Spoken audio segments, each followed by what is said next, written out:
కుటుంబ వ్యవస్థ కుప్పకూలిపోతోంది. వైవాహిక వ్యవస్థ కనుమరుగైపోతోంది. ఏఆర్ రెహమాన్ లాంటి దిగ్గజాలు కూడా 60 ఏళ్లు దాటాక విడాకులు తీసుకుంటున్నారు. బంధువులు చనిపోతే రిప్ అనో ఓం శాంతి అనో పెట్టి చేతులు దులుపుకుంటున్నాం. వంట బాగాలేదని కూడా విడాకులు తీసుకుంటున్నారు. సోషల్ మీడియాలో మునిగి తేలుతూ కుటుంబాలని మర్చిపోతున్నారు. మనము మనది అనేది మాట్లాడకుండా నేను నాది అని మాట్లాడుతున్నారు. మానవ సంబంధాలన్నీ ఆర్థిక సంబంధాలయ్యాయి. ఇది ఇంతేనా? ఏమీ చేయలేమా? ఒక 15 టిప్స్ ఉన్నాయి. అవి మనం పాటిస్తే మళ్ళీ కుటుంబ వ్యవస్థ నిలబడుతుంది. వివాహ వ్యవస్థ విజయవంతంగా ముందుకు సాగుతుంది.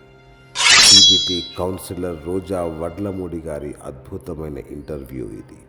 Don't miss. Hi viewers, welcome to BS talk show. నేను మీ బుర్రా శ్రీనివాస్.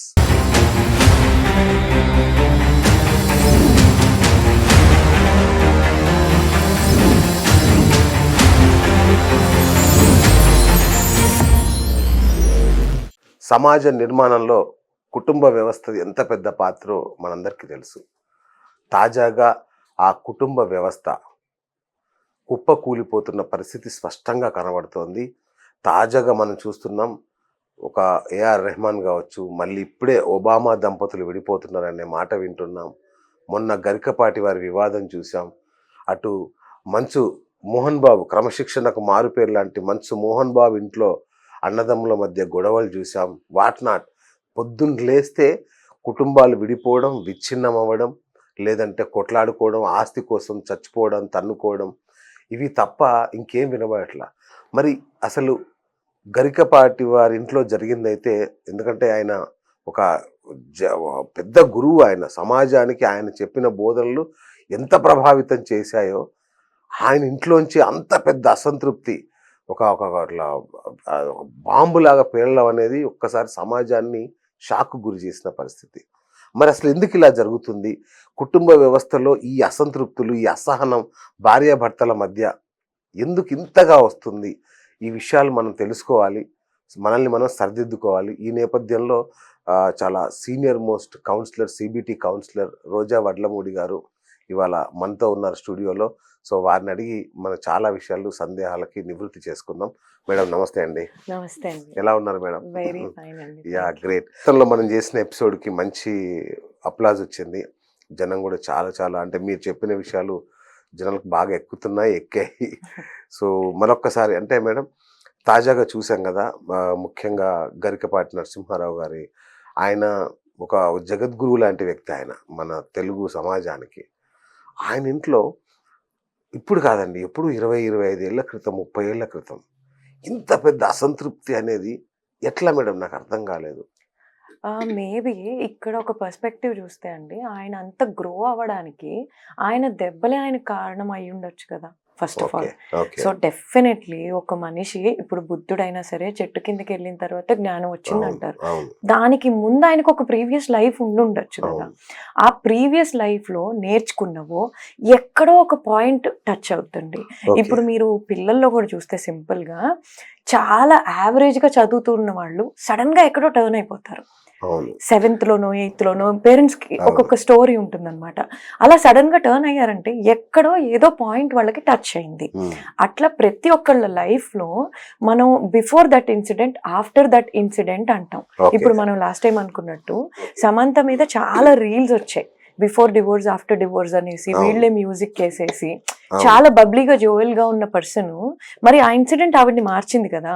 అలా ఆయన లైఫ్ లో జరిగిన ఇన్సిడెంట్ ఆయనని మార్చి, దానివల్లే ఆయనకి జ్ఞానం వచ్చి, మేబీ ఆయన తెలుసుకున్న దాన్ని ఇంకొకళ్ళకి పంచడం కోసం ఆయన యాజ్ ఎ పర్సన్ ప్రొఫెషనల్ గా ఇవాల్వ్ అయ్యి ఉండొచ్చు అని నా పర్సనల్ అభిప్రాయం. ఆయనంత గొప్పవాడవడం అని కాదు, అసలు ఆ స్త్రీమూర్తికి ఇంత గొప్ప వ్యక్తి మీద అంత అసహనం ఏంటి? ఆయన నుంచి వదిలేసిపోయి ఈరోజు ఆయన మీద తిరగబడి ఆయన ఒక నీచుడు, దుర్మార్గుడు అని చెప్పే పరిస్థితి ఎందుకు వచ్చింది అసలు? అది అసహనం అనేది సడన్ గా ఎప్పుడు రాదండి. That lady must have been the same. అంటే ఆ అసహనం వల్లనే వాళ్ళు విడిపోయి కూడా ఉండుండొచ్చు. అంటే అది ఎప్పటి నుంచో ఉంది. కాకపోతే అది బయటికి వచ్చే టైమింగ్ వేరంతే.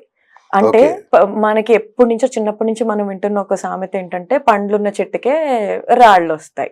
సో మీరు ఈ క్రమంలో చూస్తే జానీ మాస్టర్ గాని వీళ్ళు గాని వీళ్ళంతా ఒక అవార్డుకి ఎంపిక చేయబడ్డారు. అంటే వాళ్ళ కెరియర్ లో హై చూస్తున్నారు. ఇప్పుడు కెరియర్ ఎప్పుడు ఇలా వెళ్ళినప్పుడు ఎవరు ఫోకస్ ఉండదు, ఇది ఇలా పెరిగినప్పుడు ఇలా రావాలి. ఇలా పెరగడానికి వాళ్ళ కృషి, వాళ్ళ డిటర్మినేషన్, వాళ్ళు ఎంచుకున్న పాత్ తో వాళ్ళు పడ్డ కష్టమో తీసుకెళ్తే ఏదో రావాలిగా కిందకి రావడానికి. అండ్ ఈ వచ్చే క్రమంలో మనకు ఒక రెడ్ ఫ్లాగ్ కూడా కనిపిస్తా ఉంటది అనమాట. ఇప్పుడు జానీ మాస్టర్ విషయంలో ఆ అమ్మాయి వెళ్ళి తగులుకోవటం అవుతే ఈయన విషయంలో ఒక రెడ్ ఫ్లాగ్. మీరు చాలా కాంట్రవర్సీని మనం ముట్టుకుంటున్నామేమో కానీ స్టిల్ ఒక రెడ్ ఫ్లాగ్ మనం చూస్తే చిరంజీవి గారు విజేతల గురించే మాట, అంటే విజేతలు పైకి వెళ్ళినప్పుడు ఎలా కిందికి వస్తున్నారు అనేది మాట్లాడుతున్నాం. మనకి వ్యక్తులు అంతే. ఇప్పుడు చిరంజీవి గారు వచ్చినప్పుడు, అంత పెద్ద పర్సనాలిటీ వచ్చినప్పుడు జనాలు ఆబ్వియస్లీ డిస్టర్బ్ అవుతారు కదండి. మీరు కూడా ఈక్వలే, కానీ డిస్టర్బ్ అవుతారు. ఆ డిస్టర్బ్ అయినప్పుడు ఆయన ఎంత ఇంపేషెంట్ గా ఫీల్ అయ్యారు ఆ టైంలో. సో ఆ ఇంపేషెన్స్ లో ఒక సమావేశంలో ఈయన ఏదో బోధ చేస్తుంటే చిరంజీవి గారు ఎంటర్ అయినప్పుడు ఆయన ఇంపేషెంట్ ఫీల్ అయ్యారు. అయినా కూడా చిరంజీవి గారు ఈ గ్రాఫ్ ని ఇలా మెయింటైన్ చేసుకోవడం తెలిసిన వ్యక్తి కాబట్టి చాలా మెచ్యూర్డ్ గా ఒక్క రియాక్షన్ ఇవ్వకుండా వెళ్ళిపోయారు. అదే గనక ఆయన మీరు కూర్చుంటేనే నేను చెప్తాను అని అంటే, నిజానికి ఆయన మెచ్యూరిటీ లెవెల్ కి ఆయన అంత జగద్గురు అయినప్పుడు ఒక 2 minutes వెయిట్ చేసి చిరంజీవి గారు మీరు వచ్చినందుకు మా అందరికి సంతోషంగా ఉంది, నేను కూడా వస్తాను, బట్ ఇది అయిపోయాక అని ప్రెజెంటబిలిటీ, అది సెన్సిబిలిటీతో ప్రెజెంట్ చేసి ఉండొచ్చు. బట్ బికాస్ ఆ గ్రాఫ్ ఇక్కడ ఉంది, పద్మభూషణ్ వచ్చింది కాబట్టి ఆ టోన్ కూడా డిఫరెంట్ లెవెల్లో ఉండుండొచ్చు. సో అదొక చిన్న రెడ్ ఫ్లాగ్. సో అక్కడ అంటే మీడియా ముందు ఇంతమంది కళ్ళు చూస్తుండగా ఆయన అంత ఇంపేషెంట్ అయ్యారంటే ఎక్కడో ఈ పర్సనల్ లైఫ్ లో కూడా ఇలా ఎఫెక్ట్ అయిన వాళ్ళు చాలా మంది ఉంటారు. ఆ గ్రాఫ్ అలా ఉన్నప్పుడు అందులో ఇంకా ఎక్కడి నుంచో ట్రిగర్ పాయింట్ వెళ్ళి ఉండొచ్చు, ఆర్ ఎక్స్ వైఫ్ అయి ఉండొచ్చు, ఎక్కడో ఉండుండొచ్చు. నిజానికి ఆయన ఇప్పుడున్న వైఫ్ తోటి కూడా మీరు ఇంటర్వ్యూలు చూస్తే ఎక్కువగా ఇప్పుడున్న వైఫ్ కి టేక్ ఏం లేదు అక్కడ. బట్ యాంకర్ గారే సమర్థించుకుని చాలా ప్రేమగా అనిపిస్తుంది, మాట్లాడలేదు, మీరు చెప్పిన మాటే, అవన్నీ మనకు మనం చాలా అనుభవించుకుంటాం. సో ఇంకోటి ఏంటంటే పర్సనల్ లైఫ్, ప్రొఫెషనల్ లైఫ్ చాలా డిఫరెంట్. ఇదే పంతాలో మనకి వంశీ నేత్ర ఇప్పుడు వస్తున్నారు. సో ఆయన ప్రీచరో లేకపోతే మంచి చెప్తున్నాడు, ఆయన నేర్చుకున్నది ఆయన చెప్పాడు, దాంట్లో మంచి తీసుకుంటే తీసుకోండి లేకపోతే లేదు.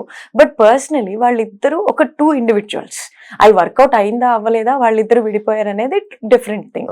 బట్ మనం జడ్జి చేసేసి ఒక కెరియర్ ఇలా వెళ్ళింది, ఇలా పడిపోయింది, సో అక్కడ రెడ్ ఫ్లాగ్ ముందే కనిపించింది. సో మనం పిక్ చేసుకునేటప్పుడేమో బాగా పిక్ చేసుకుని గుండెల్లో పెట్టేసుకుని గుడి కట్టేసి అన్ని చేసేస్తాం. ఏంటండి వాళ్ళు ప్రీచ్ చేసే విధానం. ఇప్పుడు వంశీ విషయం తీసుకుంటే అది ఎంత గొప్ప కౌన్సిలర్, ఎంతో గొప్పగా చెప్పాడు. కట్ చేస్తే ఇప్పుడు ఆయన మీద ఎన్ని ఆరోపణలు, ఎన్ని అదే.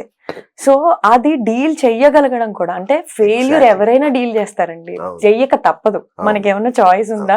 బాధను భరించే చాయిస్ లేదు, చచ్చినట్టు మనం డీల్ చేయాలి. అప్పుడు ఎవరు మనకి కాల్ చేసేది, అప్పుడు మనకు వచ్చే కాల్స్ అన్ని నువ్వు ఎలా ఉన్నావు, అవునా ఇలా జరిగిందా, అంటే పీపుల్ ఆర్ జస్ట్ క్యూరియస్. వాళ్ళకి ఆ ఫ్యాక్ట్స్ తెలియాలి, ఆ మాట్లాడుకునే టైం తెలియాలి. నిజంగా మనకి ఫెయిల్యూర్ లో కాల్ చేసిన వాళ్ళంతా ఏమన్నా ఆర్చారా, తీర్చారా? ఆర్చేవాళ్ళు ఉండరు, తీర్చేవాళ్ళు ఉండరు. బట్ సక్సెస్ ని డీల్ చేయగలిగిన వాళ్ళే గ్రాఫ్ ఇలా మెయింటైన్ చేయగలుగుతారు. డెఫినెట్లీ ప్రతి ఒక్కరి కెరియర్ లో ఆ సక్సెస్ అనేది వస్తుంది. అది ఎలా డీల్ చేసాం, అక్కడే మనకి వీళ్ళు చేసిన బోధలే ఉన్నాయి. ఎదిగిన కొద్ది ఒదిగుండమని, ఎలా మనం మళ్ళీ రూట్ నుంచి ఆలోచిస్తాం. Every day is a fresh day, every day is a fresh start. ఇవాళే మనం కొత్తగా ఒక పని చేస్తుంటే ఫ్రెషర్ లాగా వెళ్ళి స్టార్ట్ చేస్తే అది ఉండదు. సక్సెస్ లో ఒక గ్రాఫ్ వచ్చాక అది ఆలోచించలేదు. అంటే నాకు ఇది చెప్పండి, అసలు ఆమె అలా చేయడం కరెక్టేనా? సింహారావు గారి విషయంలో ఎక్స్ వైఫ్, మొదటి భార్య అలా 100% తప్పండి.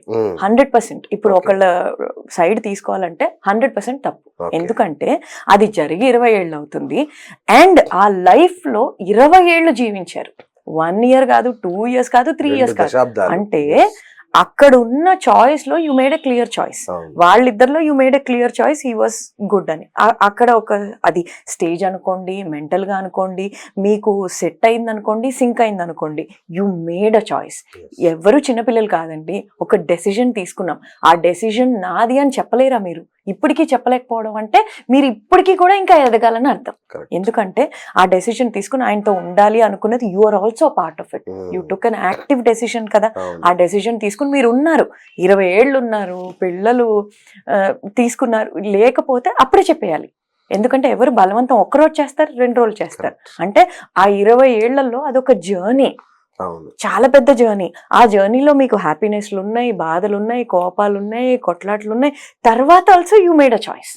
వెళ్ళిపోవడం అనేది యూ మేడ్ అ చాయిస్. ఆ చాయిస్ చేసినప్పుడు ఇప్పుడు ఎలా బ్లేమ్ చేస్తాం? సరే ఒకవేళ జరిగింది షేర్ చేసుకో, ఇప్పుడు ఎందుకు, వై నౌ, ఇప్పుడు ఎందుకు అంటే పండ్లున్న చెట్టుని కొట్టడమా, లేకపోతే ఇందులో హిందుత్వం ఇవన్నీ కూడా వస్తాయి, కానీ అవన్నీ యాంగిల్స్. కానీ ఈ రెండిట్లో చెప్పాలంటే మాత్రం ఇప్పుడు ఎందుకు అంతే. ఇప్పుడు ఎందుకు అన్న దాంట్లోనే మనకు క్లియర్ గా అర్థమైపోతుంది. ఇప్పుడు ఏమన్నా వచ్చి అంటే మనం అనుకున్నాం కదా ఎందుకు చేస్తున్నాం తెలిస్తే అది చేసింది కరెక్టా కాదా తెలిసిపోతుంది. ఇప్పుడు మీకు ఏం కావాలి మీరు అడుగుతారు చూసారా, సమ్మరైజ్ చేసి ఇప్పుడు మీకు ఏం కావాలి అని. అది మెయిన్ క్వశ్చన్ అసలు. లైక్ ఇప్పుడు ఎందుకు చేస్తున్నారు, మీకేం కావాలి అంటే ఆయనకు వచ్చిన ఫేమ్ అంటే ఈయనకి మించి నేను ఏదో చేద్దాం అనుకుని వెళ్ళాను, బట్ అది అక్కడ కుదరలేదు, అరే ఇక్కడ ఉంటే అయిపోయేదని మీ ఫీలింగా. ఏ ప్రాబ్లం కైనా రెండే అని అంటారండి, లైక్ ఫేమస్ ఆథర్స్, గ్రీడ్ లేకపోతే నెసెసిటీ లేకపోతే జెలసీ. గ్రీడ్ చాలా ఆశపడితేను లేకపోతే జెలసీను, ఈ రెండే కారణాలండి. ఆస్తి అవ్వచ్చు, లేదా నేను ఈ స్టెప్ తీసుకుని ఉండకపోతే నేను ఇక్కడే హ్యాపీగా ఉండేదాన్ని. బికాస్ ఇప్పుడు వచ్చి ఆవిడ ప్రెజెంటబిలిటీ చూస్తే మంచి ప్రెజెంటబుల్ పర్సనే. అరే నేను ఇలా ఉన్నా కూడా, ఈ నీడలో ఉన్నా కూడా I would have done better. ఎందుకంటే మీరు ఇప్పుడు ఉన్న వైఫ్ ని చూస్తే ఆవిడకి ఓర్పు నేర్పు తప్ప వాక్చాతుర్యం అలాంటివి ఏమీ లేవు. కాబట్టి ఆవిడ చక్కగా షాడోగా, నిజం చెప్పాలంటే ఆయన సక్సెస్ కి ఇప్పుడున్న వైఫే కారణం అని కూడా నేను అనుకుంటున్నాను, పర్సనల్ ఒపీనియన్. ఎందుకంటే ఇద్దరు స్టార్స్ ఒక దగ్గర ఉండటం చాలా కష్టం కదా, ఒకే ఊర్లో 2 కత్తులు కష్టం కదా. సో ఆవిడ ఒక షాడో లాగా ఆయన ఏదైతే చేయాలనుకుంటున్నారో కేవలం సపోర్ట్ చేసింది. ఆ సపోర్ట్ తోటి ముందుకెళ్ళిపోయాడు ఆయన. పిల్లల బాధ్యత కూడా ఆవిడ తీసుకుని నడిపించుకుంటూ వచ్చేసాడు కాబట్టి ఆయన ముందుకెళ్ళాడు. సో ఈ ఆవిడ అలా జరగటం కూడా ఆయనకు మంచి జరిగిందని అంటాను నేనైతే. అంటే పర్సనల్ గా ఆవిడని నిందించడమో ఏదో కాదు. ఇప్పుడు ఆవిడ లేడీ ఈవిడ లేడీయే, కానీ ఆ మైండ్ సెట్స్ కలవకపోవడం, దాని వల్లనే ఆవిడంత ఎక్స్ట్రీమ్ స్టెప్ తీసుకుని యూ లెఫ్ట్ హిమ్, మీరు మీ దారి చూసుకున్నారు, అంత అయిపోయింది. సో ఆయన ప్రాబ్లం ఉంది కాబట్టే కదా వెళ్ళిపోయారు. ఇప్పుడు ఇంకేం చేద్దాం దాన్ని, ఆ సిచ్యువేషన్ ఏం చేద్దాం? ప్రతి ఒక్కళ్ళకి ఎవరికి మచ్చలేదు చెప్పండి, చందమామకే మచ్చ ఉంది. సో మనం ఎందుకు జడ్జి చేయడం? ఇప్పుడు మీరు జడ్జి చేస్తున్నారంటే ఈదర్ ఒక ఎజెండా ఉంది, ఒక టార్గెట్ ఉంది, ఆర్ మీకు ఒక ఇంటెన్షన్ ఉంది, ఆర్ గ్రీడ్ ఉంది, ఒకవేళ ఇద్దరు ఏమన్నా కొట్లాడుకునో లేకపోతే ఒక మనస్పర్ధ జరిగో ప్రెసెంట్ గా వస్తే గనక అది డిఫరెంట్. బట్ అసలు ఒక కాంటెక్స్టే లేదు కదా, ఒక సందర్భమే లేదు, ఇంక ఇట్స్ క్లియర్ కాల్ కదా. అట్లాగే నిన్న చూసాం మనం సైఫ్ అలీ ఖాన్, పటోడి రాజ వారసుడు, అట్లాగే పెద్ద సినిమా హీరో, బాలీవుడ్ హీరో. ఆయన కుటుంబమే ఆయన్ని టార్గెట్ చేసి చంపాలనుకుంటున్నారు అన్నట్టుగా ఏదో వార్తలు వస్తున్నాయి. అంటే దాడి జరిగింది మనవాడి మీద. అసలు ఏం జరిగింది మేడం? ఇప్పుడు మనం అనుకున్నట్టు ఒక వరలో 2 కత్తులు అన్నట్టు ఈ కుటుంబమే సూపర్ స్టార్ ఫ్యామిలీస్. ప్రతి ఒక్కళ్ళు పుట్టిన పిల్లల దగ్గర నుంచి స్టార్స్ అయిపోయారు. అదే రాజవంశం. సో ఒకళ్ళేమో క్రికెటర్ దగ్గర నుంచి, ఆవిడ చూస్తే ఇప్పటికీ చాలా అందంగా బయటకు వస్తే సూపర్ స్టార్. సో ఇలా పెరిగినప్పుడు ప్రతి ఒక్కళ్ళకి చాలా ఇండివిజువాలిటీ ఉంటుంది. ఇక వీళ్ళకి ఆ చెప్పుకోవడానికి ఎన్ని రీజన్స్ ఉన్నాయండి. ఆస్తులు అవ్వచ్చు, లేకపోతే ఇంపార్టెన్స్ అవ్వచ్చు, లేకపోతే ఫస్ట్ వైఫ్, సెకండ్ వైఫ్, ఇలా ఎన్ని రీజన్స్ లేవు. సో ఏ యాంగిల్, ఇప్పుడు పోలీసు వాళ్ళకి ఇది చాలా పెద్ద సమస్య, ఏ యాంగిల్ నుంచి ఇన్వెస్టిగేషన్ చేయాలి అనేది. ఇకపోతే సమ్మరీగా చూస్తే గనక మేజర్ గా పైకి వస్తున్నది ఏంటి అంటే వాళ్ళ పిల్లల పేర్లు, అంటే ఆ పుట్టి పేరు పెట్టినప్పుడే పెద్ద కాంట్రవర్సీ అయిపోయి మళ్ళీ వీళ్ళు లోకి మెయింటైన్ చేసిన తర్వాత అది సబ్సైడ్ అయ్యి మర్చిపోయారు అనుకోవడం. ఇక ఈ కేసు మొత్తంలో కూడా చూస్తే ఆ వచ్చిన దుండగుడు కూడా పిల్లలు ఉన్న రూమ్ కి వైపు వెళ్తుంటే సైఫ్ అడ్డుకున్నాడు. సో ఇక్కడ మెయిన్ గా పోలీసు వాళ్ళకి కనిపిస్తున్న స్ట్రాంగ్ రీజన్ మాత్రం ఎవరైనా వీళ్ళని టార్గెట్ చేశారేమో, ఆ టార్గెట్ వల్ల ఇలా పిల్లల వైపు వెళ్తుండొచ్చేమో అన్నది మెయిన్ గా వచ్చిన రీజన్. యాజ్ అ ఫాదర్ ఆయన అడ్డుకోవడం వల్ల వచ్చిందనేది మెయిన్ రీజన్. ఇక దాన్ని క్లియర్ గా చూడాలనుకుంటే మాత్రం నిజానికి ఇప్పుడు వీళ్ళు స్టార్స్ అంటే ఇంకొక వర్గం వాళ్ళ వాదన ఏంటంటే వీళ్ళు స్టార్స్ కదా, చాలా ఫేమస్ స్టార్స్. సరే మనం చాలా మెచ్యూర్డ్ గా ఆలోచించి వాళ్ళు ఎక్కడి నుంచి వచ్చారు, వాళ్ళ మూలాలు ఏంటి అంటే, ఇప్పుడు ఇండియా అనేది ఒక హిందుత్వ దేశం అయినా కూడా మన సూపర్ స్టార్స్ అందరూ ముస్లిమ్సే. స్టిల్ ఇండియన్స్ చాలా హ్యాపీగా మేమందరం ఓన్ చేసుకున్నాం, రిసీవ్ చేసుకున్నాం. అండ్ మనకి వాళ్ళ యాక్టింగ్ ఇష్టం, వాళ్ళని ఇష్టం, మనం వాళ్ళని సూపర్ స్టార్స్ చేసాం. చేసిన తర్వాత వీళ్ళు పెళ్లి చేసుకుంది కూడా మళ్ళీ ఒక సూపర్ స్టార్ ఫ్యామిలీలోంచి, రైట్? ఫస్ట్ మ్యారేజ్ అయినా కూడా ఆ పిల్లల్ని ఆదరించాము, వీళ్ళని ఆదరిస్తున్నాం. కానీ వీళ్ళు పెట్టుకున్న పేర్లు మాత్రం తైమూర్ అలీ, లేకపోతే JEH. సో వీళ్ళు ఏంటంటే ఆఫ్ఘన్ తిరుగుబాటుదారుల, ఆఫ్ఘన్ పేర్ల. సో ఆ మూలాలు అంటే ఒక స్టార్ అనే వాళ్ళకి చాలా పెద్ద రెస్పాన్సిబిలిటీ ఉంది. వాళ్ళు వేసుకున్న ఒక షర్టు, ఒక రీల్ చూడండి మీరు, ఇది ఈ వెబ్సైట్ లో ఇంతకు ఉందంటే అమాంతం నైటే ఆ సేల్, అది డూప్ అయినా సరే ఆ సేల్ నైటే 3000 పీసులు అయ్యి షార్ట్ అవుట్ ఆఫ్ స్టాక్ వెళ్ళిపోయింది. సో అట్లా ఇప్పుడు సారా అలీ ఖాన్ ఒక ఈవెంట్ వేసుకున్నది అజియోలో 36,000కి పెడితే నైట్ 5,000 పీసులు స్టాక్ అవుట్. అంటే జనాలు ఏ రేంజ్ లో ఫాలో అవుతున్నారు. ఇది ఒక పెద్ద సామాజిక బాధ్యత వాళ్ళ మీద పెడుతుంది. ఆ సామాజిక బాధ్యతని విస్మరించి ఇప్పుడు స్టార్స్ మేము అయ్యాము, నాలో కంటెంట్ ఉంది కాబట్టి నేను స్టార్ అయ్యాం మనం అనుకున్నట్టు రూట్ మర్చిపోయి ఆ రోజు నుంచి పైకి ఆలోచించడం. బట్ అక్కడికి మనం ఏ రూట్ నుంచి వచ్చామని మర్చిపోయినప్పుడు జనాలలో తిరుగుబాటుతనం స్టార్ట్ అయింది. సో ఒక వర్గం వీళ్ళని హేట్ చేయడం స్టార్ట్ చేశారు. మేమందరం మిమ్మల్ని చూసినప్పుడు మీరు పెట్టుకున్న పేర్లు మాత్రం వీళ్ళై పెట్టుకున్నారు అంటే చూడటానికి మీకు డబ్బులు ఇవ్వడానికి మాత్రం మేమా, వీళ్ళని ఎలా మేము సమర్థిస్తాము అని, అందుకని వీళ్ళు హేట్రెడ్ ఉంది అనేసి. అలాని వాళ్ళని సమర్థించడం కాదు, but that is their version. So అది కూడా ఒక కారణం అయి ఉండొచ్చు అనేసి. సూపర్. సో ఇంకా మోహన్ బాబు కుటుంబం విషయానికి వస్తే, మోహన్ బాబు కుటుంబ విషయం అది ఇంకా అగ్ని జ్వాలలాగా, అదొక రావణ కష్టంలాగా రగులుతూనే ఉంది. అంటే ఎందుకు ఈ ప్రశ్న ప్రస్తావిస్తున్నానంటే, మోహన్ బాబు గారు ఇండస్ట్రీలో అత్యంత క్రమశిక్షణ కలిగిన వ్యక్తిగా చాలా పేరు ఆయనకి. ఎన్టీఆర్ తర్వాత అంత క్రమశిక్షణ మెయింటైన్ చేసిన వ్యక్తి. కానీ ఆయన కుటుంబం అంతా ఇలా విచ్ఛిన్నం ఎందుకు అయిందండి? కానీ కంటే అక్కడ కూడా చాలా ఉండుండొచ్చు అండి. ఎందుకంటే క్రమశిక్షణతోటో స్ట్రైట్ ఫార్వర్డ్నెస్ తోటో వచ్చేదే హేట్రెడ్. అసలు తయారయ్యేదే దుష్మన్లే. నిజంగా చెప్పాలంటే అందరూ మనకి ఎనిమిసే తయారవుతారు. ఎందుకంటే ఒక క్రౌడ్ ఉందనుకోండి, పొద్దున్నే 4ంటికి లేవాలి, యోగా చేయాలి, ఈ టైంకి వెళ్ళిపోవాలి, లేకపోతే ఒక టైం ఇచ్చినప్పుడు ఆ టైం కంటే ముందు అరగంట ముందు ఉండాలి. ఇవి ఎంతమందికి నచ్చుతాయండి? ఎందుకు నచ్చవు అంటే అవి వాళ్ళు చేయలేరు కాబట్టి. చేయగలిగిన వాళ్ళు 4గురే ఆ క్రమశిక్షణని చాలా గొప్పగా ఫీల్ అవుతారు. చేయలేని 6గురు ఈయనకి శత్రువులేగా. సో అలాగే సేమ్ మన కుటుంబం ఏం మనకి దానికి అతీతం కాదు కదా, అలా చేయలేకపో. ప్లస్ దీంట్లో చాలా కోణాలు ఉన్నాయి. అంటే ఇద్దరు స్ట్రైట్ ఫార్వర్డ్నెస్ ఉన్న వాళ్ళకి కుదరదు మళ్ళీ. ఇప్పుడు మీరు చాలా ఇంటర్వ్యూస్ చూస్తే ప్రతి ఒక్కళ్ళు బాలయ్య గారు చేసిన ఇంటర్వ్యూలో మీ అందరికంటే వాడే మంచోడు అన్నట్టు మనోజ్ గారిని అనటం జరిగింది. అంటే మనోజ్ కున్న ఫ్రెండ్ సర్కిల్ కానీ ఇప్పుడున్న ప్రతి ఒక్కటి రేట్ చేసుకుంటే మోహన్ బాబు గారు ఆ టైంలో ఎలాంటి పాపులారిటీ, ఫేమ్ లేదా జనాల్లో ఇష్టము, కొందరు ఇష్టపడతారు చాలా ఆ స్ట్రైట్ ఫార్వర్డ్నెస్. ఎందుకు అది ఎవరు ఇష్టపడతారు? అలా మాట్లాడలేని వాళ్ళు, అబ్బాయి ఇలా మాట్లాడారు, ఆయన ఇన్స్పిరేషన్ కింద తీసుకునేవాళ్ళు, వాళ్ళు మాత్రమే వీళ్ళకి ఫ్రెండ్స్ అవుతారు. అలా చూసుకుంటే మనోజ్కి చాలా పెద్ద ఫ్యాన్ బేస్ ఉంది, చాలా ఫ్రెండ్స్. ఎందుకు? ఫ్రెండ్షిప్ లో కానీ ఏ రిలేషన్ లో కానీ ఎక్కడి వరకైనా వెళ్ళిపోతారని. వేరే వాళ్ళ సన్ని ఓన్ చేసుకున్నాడంటే ఆయన మెంటల్ కండిషన్ ఏంటి, ఆయన మెచ్యూరిటీ లెవెల్ ఏంటి మనకు క్లియర్ గా అర్థమైపోతుంది. అంటే ఆయన సమాజం గురించి ఆలోచించలేదు ఎక్కడ, ఆయనకు నమ్మింది చేసుకుంటూ వెళ్ళిపోయాడు. ఆయన సినిమాలు ఆపేయమన్నప్పుడు లేకపోతే ఇది చేసుకుంటే ఇది ఇవ్వను అన్నప్పుడు కూడా ఆయన దాని గురించి ఆలోచించలేదు. He took a step. అంటేనే తను చాలా ఇండివిజువాలిటీ ఉన్న పర్సన్. సో ఇద్దరు ఇలా ఉన్నప్పుడు అక్కడ క్లాష్ రావచ్చు కదా మరి. అండ్ అది రీజన్స్ ఏ కారణాలైనా సరే కూడా, అది ఆస్తి అంటే డెఫినెట్లీ ఇంకా మనీ ఉన్నప్పుడు, ముగ్గురు డిఫరెంట్ గా ఆలోచించే వ్యక్తులు ఉన్నప్పుడు, వాళ్ళకి ఈక్వల్ రైట్స్ రావాల్సి వచ్చినప్పుడు ఎక్కడో తారతమ్యాలు వస్తాయి. ఇక మనలాంటి వాళ్ళ ఫ్యామిలీస్ ఇంట్లో వెనకాల గొడవలు అవి అయిపోతా ఉంటాయి మీడియా ముందుకున్నప్పుడు.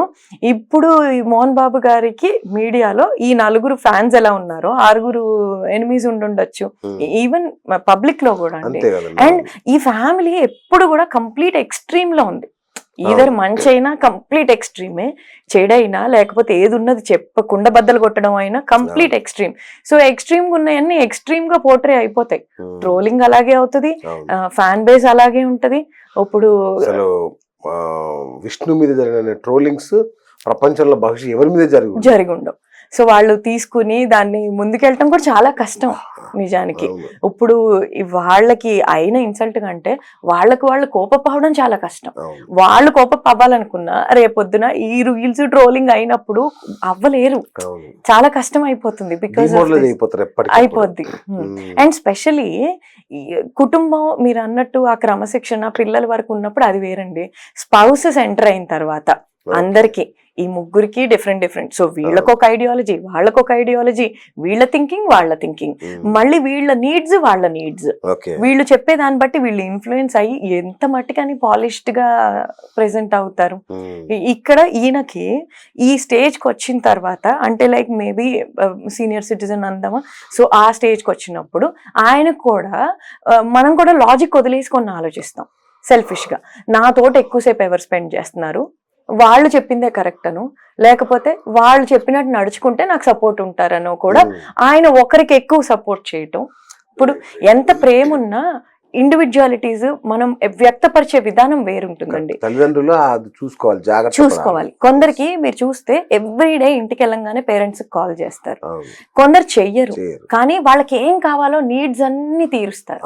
వీళ్ళకి ప్రేమ ఉంది, వీళ్ళకి ప్రేమ లేదని కాదు, వీళ్ళు ఎక్స్ప్రెస్ చేయలేరు అంతే. ఆ ఎక్స్ప్రెస్ చేయలేకపోయినా ఇంటెంట్ తెలుసుకుని తల్లిదండ్రులు చాలా సీరియస్ గా గమనించాల్సిన పాయింట్ అండి, నిజం. ఆ ఇంటెంట్ తెలుసుకుని లేదు వాళ్ళు ఇది చేశారంటే నా కోసమే కదా అని అర్థం చేసుకుని వాళ్ళని సపోర్ట్ చేసుకుంటూ వెళ్ళిపోవడం ఇంకొక దారి. అర్థం చేసుకోక నాకు చేయలేదు అని నిందిస్తూ ఉంటే వాళ్ళ లైఫ్ కూడా వాళ్ళకు ఉంది. సో అక్కడ అన్మెట్ ఎక్స్పెక్టేషన్స్ ఏవైతే ఉంటాయో వాళ్ళు అనుకుంటారు ఇంత గడపాలి ఇంత అని. తనకి ఎన్ని ఉండొచ్చో, తను కెరియర్ సెట్ చేసుకోవాలనుకుంటున్నాడు, లైఫ్ కొత్తగా ఒక కూతురు వదిలేసి నువ్వు పెంచేసే అనే వాళ్ళు వేరే ఉంటారు. హ్యాండ్స్ ఆన్ ఫాదర్ అయి ఉండొచ్చు, ప్లస్ కెరియర్ సెట్ చేసుకుంటూ ఉండొచ్చు, మీతో ఎక్కువ టైం స్పెండ్ చేయలేకపోతూ ఉండొచ్చు. సో ఆ విధంగా తనకున్న ప్రాబ్లమ్స్ అర్థం చేసుకోకపోయి ఉండొచ్చు. ఇప్పుడు మిగతా 2 పిల్లలతో చూస్తే వాళ్ళు ఆల్రెడీ ఒక సెటిల్డ్ ఫేజ్ లో ఉన్నారు కదా, మెంటల్ స్టెబిలిటీ కానీ కెరియర్ గా కానీ ప్రొఫెషనల్ గా కానీ. సో మీతో టైం స్పెండ్ చేస్తున్నారేమో, అలా కూడా ఉండొచ్చు. అది ఆయన అర్థం చేసుకోవాల్సిన విషయం. అట్ ద సేమ్ టైం ఈయన కూడా ఏంటంటే రైట్, నేను చాలా గారభంగా పెరిగాను కాబట్టి మేబీ నేను వ్యక్తపరిచే విధానం ఆయన వ్యక్తపరిచే విధానం సేమ్ ఉంటుంది. అంటే ఇద్దరు స్ట్రైట్ ఫార్వర్డ్ ఉన్నప్పుడు కష్టం, సెన్సిబిలిటీ మిస్ అయింది. సో ఇంకొక విధానము మధ్యవర్తిత్వము ఇంకేదైనా ట్రై చేసి కొంచెం స్మూత్ గా వెళ్లే ఒక దారి ఉంటే పబ్లిక్ లో రప్చర్ అవ్వకుండా ఉండే అవకాశం. రైట్. అంటే కుటుంబ వ్యవస్థ గురించి మాట్లాడుకుంటున్నాం కాబట్టి మనం, అంటే కుటుంబ వ్యవస్థలో ఏమేమి లోపిస్తున్నాయి అనేది ఈ మధ్య ఒక అధ్యయనం వచ్చిందండి. అంటే దానివల్లనే ఈ కుటుంబ వ్యవస్థ కుప్పగూలిపోతుంది. ఇంకా చెప్పాను కదా, మనం అనే కాన్సెప్ట్ పోయింది. అంత నా నేను నాకేంటి, ఏది భార్య కావచ్చు, భర్త కావచ్చు, కొడుకు కావచ్చు, కూతురు కావచ్చు, ఈ సిచ్యువేషన్ వచ్చింది. నిన్ననే 2 days బ్యాక్ బాంబేలో ఒక కూతురు తల్లిని చంపేసింది, పెద్ద కూతురు. మళ్ళీ ఎందుకు రీజన్ అంటే నువ్వు నాకంటే అక్కనే ఎక్కువ ఇష్టపడుతున్నావు అని. ఎందుకంటే అది తప్పంతా మనమే చేస్తున్నాం అండి. అంటే ఎక్కడ చేస్తున్నాం, ఇట్ బాయిల్స్ డౌన్ టు పెంపకం. మొత్తం మళ్ళీ వెళ్ళి మన పెంపకం నుంచి స్టార్ట్ అవుతుంది ఇప్పుడు అని అంటున్నాం కదా. సో ప్రీవియస్లీ మనం ఏం చేసేవాళ్ళం, అంటే ఇంత ఇళ్ళు ఉండేవి కాదు. మేబీ మాక్సిమం ఎంత చెప్పండి 2 bedroom houses అనుకుందాం. సో ఒక బెడ్రూమ్ లో హాల్లో మనం కూర్చున్నా చేసినా మాక్సిమం టైం ని కలిసి గడిపే వాళ్ళం. ఇప్పుడు 3 BHK 4 BHK 5 BHKకి ఎందుకు వెళ్ళాము? మనమే వాళ్ళకు ఒక స్పేస్ ఇస్తున్నాం, వాళ్ళకు ఒక బెడ్రూమ్ ఇస్తున్నాం, వాళ్ళకు ఒక స్పేస్ ఇస్తున్నాం కదా. సో ఇంతప్పటి నుంచి వాళ్ళకి ఏం కావాలి వాళ్ళకి తెలుసు కదా. మరి వాళ్ళు బ్రేక్ఫాస్ట్ వాళ్ళ స్కూల్ టైం ప్రకారం వాళ్ళు చేస్తున్నారు, మనం ఇద్దరం వర్క్ చేస్తూ డిఫరెంట్ టైంలో చేస్తున్నాం. సో మొత్తం అంతా కూడా ఇండివిజువాలిటీతో పెంచుతున్నాం మనమే. ఎంత స్పేస్ ఇచ్చి పెంచుతున్నాం. వాళ్ళ ఫ్రెండ్స్ ఎవరో మనకి ఎంతవరకు తెలుసు, మన పిల్లల ఫ్రెండ్స్ ఎవరో ఎంతవరకు తెలుసు, 4-5 విషయాలు కూడా వాళ్ళ గురించి మనకి చాలా డీప్ గా తెలీదు. మనం అంత స్పేస్ ఇచ్చినప్పుడు మరి మనం అని ఎలా అనుకుంటారండి వాళ్ళు మాత్రం? నాకు నేననే కదా పెరుగుతున్నారు. సో అలాంటప్పుడు నాకేది కావాలో అది కావాలి, మీరు కూడా నా తర్వాతే వస్తున్నారు. ఇది వరకు అలా కాదు, అందరు కలిసి భోజనం చేసిన ఫ్యామిలీస్ కి ఇది చాలా క్లియర్ డిఫరెన్స్. ఏంటంటే కలిసి భోజనం చేసి పడుకునే వరకు కలిసి కూర్చుని మాట్లాడుకుని ఎంత ఎక్కువ టైం స్పెండ్ చేసాము, ఎంత టైం క్వాలిటీగా స్పెండ్ చేసాము. అప్పుడు ఏమవుతుంది, ఇప్పుడు 4 చాక్లెట్లు కొనుక్కొస్తున్నాం, ఒక చాక్లెట్ కొనుక్కొచ్చి షేరింగ్. అక్కడ ఏం నేర్చుకున్నారు? ఫస్ట్ ఇచ్చాక నేను తీసుకుంటా, అందరికి ఇవ్వాలి, ఇప్పుడు నాది నాకుంది, నా తర్వాతే నీకు. అది పేరెంట్ అవనివ్వండి, స్పౌస్ అవనివ్వండి, ఎవరైనా అవనివ్వండి. అందుకే మనం అనే కాన్సెప్ట్ ఎప్పుడో పోయింది. నాకు వచ్చిన తర్వాత నీకు వస్తుంది. బికాస్ మళ్ళీ మనం వోకల్ అయిపోయాం చాలా మాట్లాడటానికి. అప్పట్లో అంత స్వేచ్ఛ లేదు. ఒక రకంగా మనం భయపడటం కూడా మంచిదేనా అని డౌట్ అనిపిస్తుంది. ఎందుకు? అదొక రెస్పెక్ట్, అదొక గౌరవం. అందరూ ఇప్పుడు అన్న తమ్ముళ్ళు కూర్చుని జోకులు వేసుకుంటారు, కానీ అన్న ఫోన్ రాగానే తమ్ముడు ఒక విధమైన డిసిప్లిన్ లోకి వెళ్ళి మనం ఫోన్ ఎత్తుతున్నారు. ఎందుకు? అదొక డిసిప్లిన్, అదొక రెస్పెక్ట్. అంటే అక్కడ మనకి తెలియకుండానే హయ్యర్ ఇంపార్టెన్స్ ఇస్తున్నాం, మనకంటే ముందు పెడుతున్నాం వాళ్ళని. ఇక్కడ అది లేదు. పేరుతో పిలుచుకోవడం హ్యాపీగా ఉంటుంది మనకి, అన్న తమ్ముళ్ళు కూడా పేరుతో పిలుచుకోవడం, ఆ వైబ్ చాలా బాగుంది. సో మనం వెస్టర్నైజ్ అయిపోయాం, కానీ ఆ వాల్యూస్ దగ్గర ఇరుక్కుపోయాం. సో వెస్టర్నైజ్ అయినప్పుడు ఏమైంది, వెస్ట్ లో ఎలా 18 years తర్వాత వాళ్ళ బిల్స్ కోసం వాళ్ళు వెళ్తున్నారు, వాళ్ళకి లైఫ్ ఏంటో తెలుస్తుంది. అక్కడ కూడా మన ఇండియాలో పెరిగిన పిల్లలు డిఫరెంట్ గానే ఉంటున్నారు. ఎందుకు? అప్బ్రింగింగ్ వల్లే కదా. సో ఏదైనా మనం ఇచ్చి సడన్ గా ఇప్పుడు ఇలా అయిపోయింది ఆ పిల్ల తప్పు అంటే అది అప్బ్రింగింగ్ నుంచి వచ్చిన తప్పు అండి. ఆమె సడన్ గా ఇవాళ పుట్టేయలేదు, ఇవాళ పుట్టి రేపు చంపేయలేదు కదా. ఈ జర్నీ అంతా మీతోనే చేశారు కదా. ఈ రెడ్ ఫ్లాగ్ మీకు ఎక్కడో ఇచ్చి ఉంటారు కదా. అంటే నేను ఇంత ఎక్స్ట్రీమ్ కి వెళ్తున్నారంటే డైరెక్ట్ మర్డర్ కి వెళ్ళిపోయి ఉండదు. ముందు రోజు కొట్టడం తిట్టడం ఏవో జరిగింది. అంటే ఎంత ఇంపేషన్స్ డెవలప్ అయింది అక్కడ. ఆ ఇంపేషన్స్ లో మన తేడా కూడా తెలియకుండా రేపటి రోజు అంటే ఈ విషయాన్ని దాటి చూడలేకపోవడం, ఈ చంపడం అయినా చావడం అయినా సూసైడల్ టెండెన్సీస్ అయినా, ఎందుకు అంటే ఈ విషయాన్ని మించి జీవితాన్ని చూడలేకపోవడం. హైయర్ పిచ్ లేదు, ఇంకా ఇక్కడ వరకే చూస్తారు. గోల్స్ కాదండి, తీసుకోలేకపోవడం. ఇంపేషన్స్ అంటే ఇక్కడ ఇంకా ఆలోచన లేకపోవడం, అంతే. విఘ్నత అనేది మిస్ అవ్వడం. ఆ విఘ్నత ఎప్పుడు మిస్ అవుతుంది? పెంకితనం వల్ల. కేవలం పెంకితనం ఆర్ మొండితనం, మీరు దాన్ని ఎలా అంతే అంతే సింపుల్. మనం చేసే ఒక పెద్ద తప్పు ఏంటంటే, పిల్లలు ఏదైనా అడిగితే మనం ఇంకో 4 గంటలు ఎక్స్ట్రా కష్టపడదాం, ఇచ్చేద్దాం.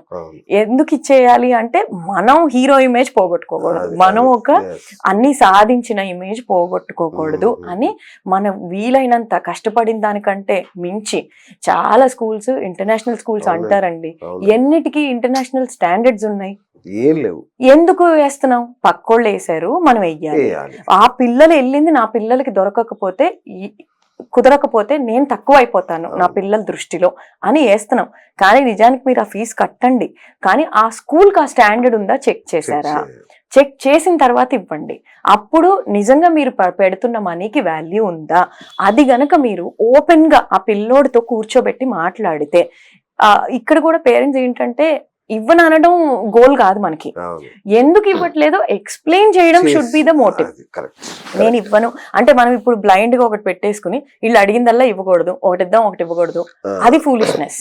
ఎప్పుడైతే వాళ్ళు అడిగారో మీరు నిజంగా మీకు ఒక ఆలోచన ఉంది కదా, ఆ ఆలోచనని వాళ్ళతో ఇలా అక్రాస్ ద టేబుల్. ఎప్పుడైతే మనం సద్గురు గారు ఒక మాట చెప్పారనమాట, పిల్లల్ని ఎలా పెంచాలి అని. నువ్వు పెంచేది ఏం లేదు, వాళ్ళే ఒక ఇంటెంట్ తో పుట్టారు, నువ్వు చేసేది 7% అని చెప్పాడు. నాన్నగారి క్వశ్చన్ అడిగినప్పుడు ఆయన ఏం చెప్పాడంటే 92% ఒక బిడ్డ పుట్టేటప్పుడే వాళ్ళలో ఒక ఇంటెంట్ తోటి పుట్టేశారు, విత్ ప్యాకేజ్ అంతే. అది ఆ ప్యాకేజ్ ఎలా వచ్చింది? DNA, మీ డిఎన్ఏ, మీ వైఫ్ డిఎన్ఏ ఒక ప్యాకేజ్ లో క్రియేట్ అయింది. అందుకనే ప్రెగ్నెంట్ ఉన్నప్పుడు హ్యాపీ థాట్స్, హ్యాపీగా ఉండమంటారు, మంచి మాటలు వినమంటారు, మంచివి చూడమంటారు, మంచిగా ఆలోచించమంటారు, అందరు ఫ్యామిలీలో ఎందుకు ఉండమంటారు, షేరింగ్, ఇవన్నీ ఆ తల్లితోటి ఒక అభిమన్యుడు స్టోరీతో మన మైథాలజీనే ప్రూవ్ చేసింది కదండి, కడుపులో ఉన్నప్పుడు విన్నారనేసి. సో అలా ఒక ప్యాకేజ్ తో వచ్చేసారు. ఇక పైన ఆ 7% ఏదైతే ఒక మనిషిని బిల్డ్ చేయాలో అది మనం చూస్తా పెరుగుతారు. మనని చూస్తా పెరిగినప్పుడు మీరు ఒక రాంగ్ ఎగ్జాంపుల్ ఇస్తూ మీరు ఒక సాధువులాగా బుద్ధుడిలాగా పెరిగిపోవాలంటే వాళ్ళు ఎలా పెరుగుతారు? మనలాగే పెరుగుతారు, వేరేలాగే ఉండరు. పిల్లలు అల్లరి చేస్తున్నారని మనం తిడతాం, నిజానికి ఆ అల్లరి మీరు మీ వైఫ్ ఎక్కడో చేస్తా ఉండుంటారు. సో అది ఇంక మనం చూసి ఇద్దరు ఎంజాయ్ చేయాలి, ఎలా మార్చుకోవాలని వాళ్ళకి అర్థమయ్యేటట్టు చెప్పుకోవాలి, అంతే.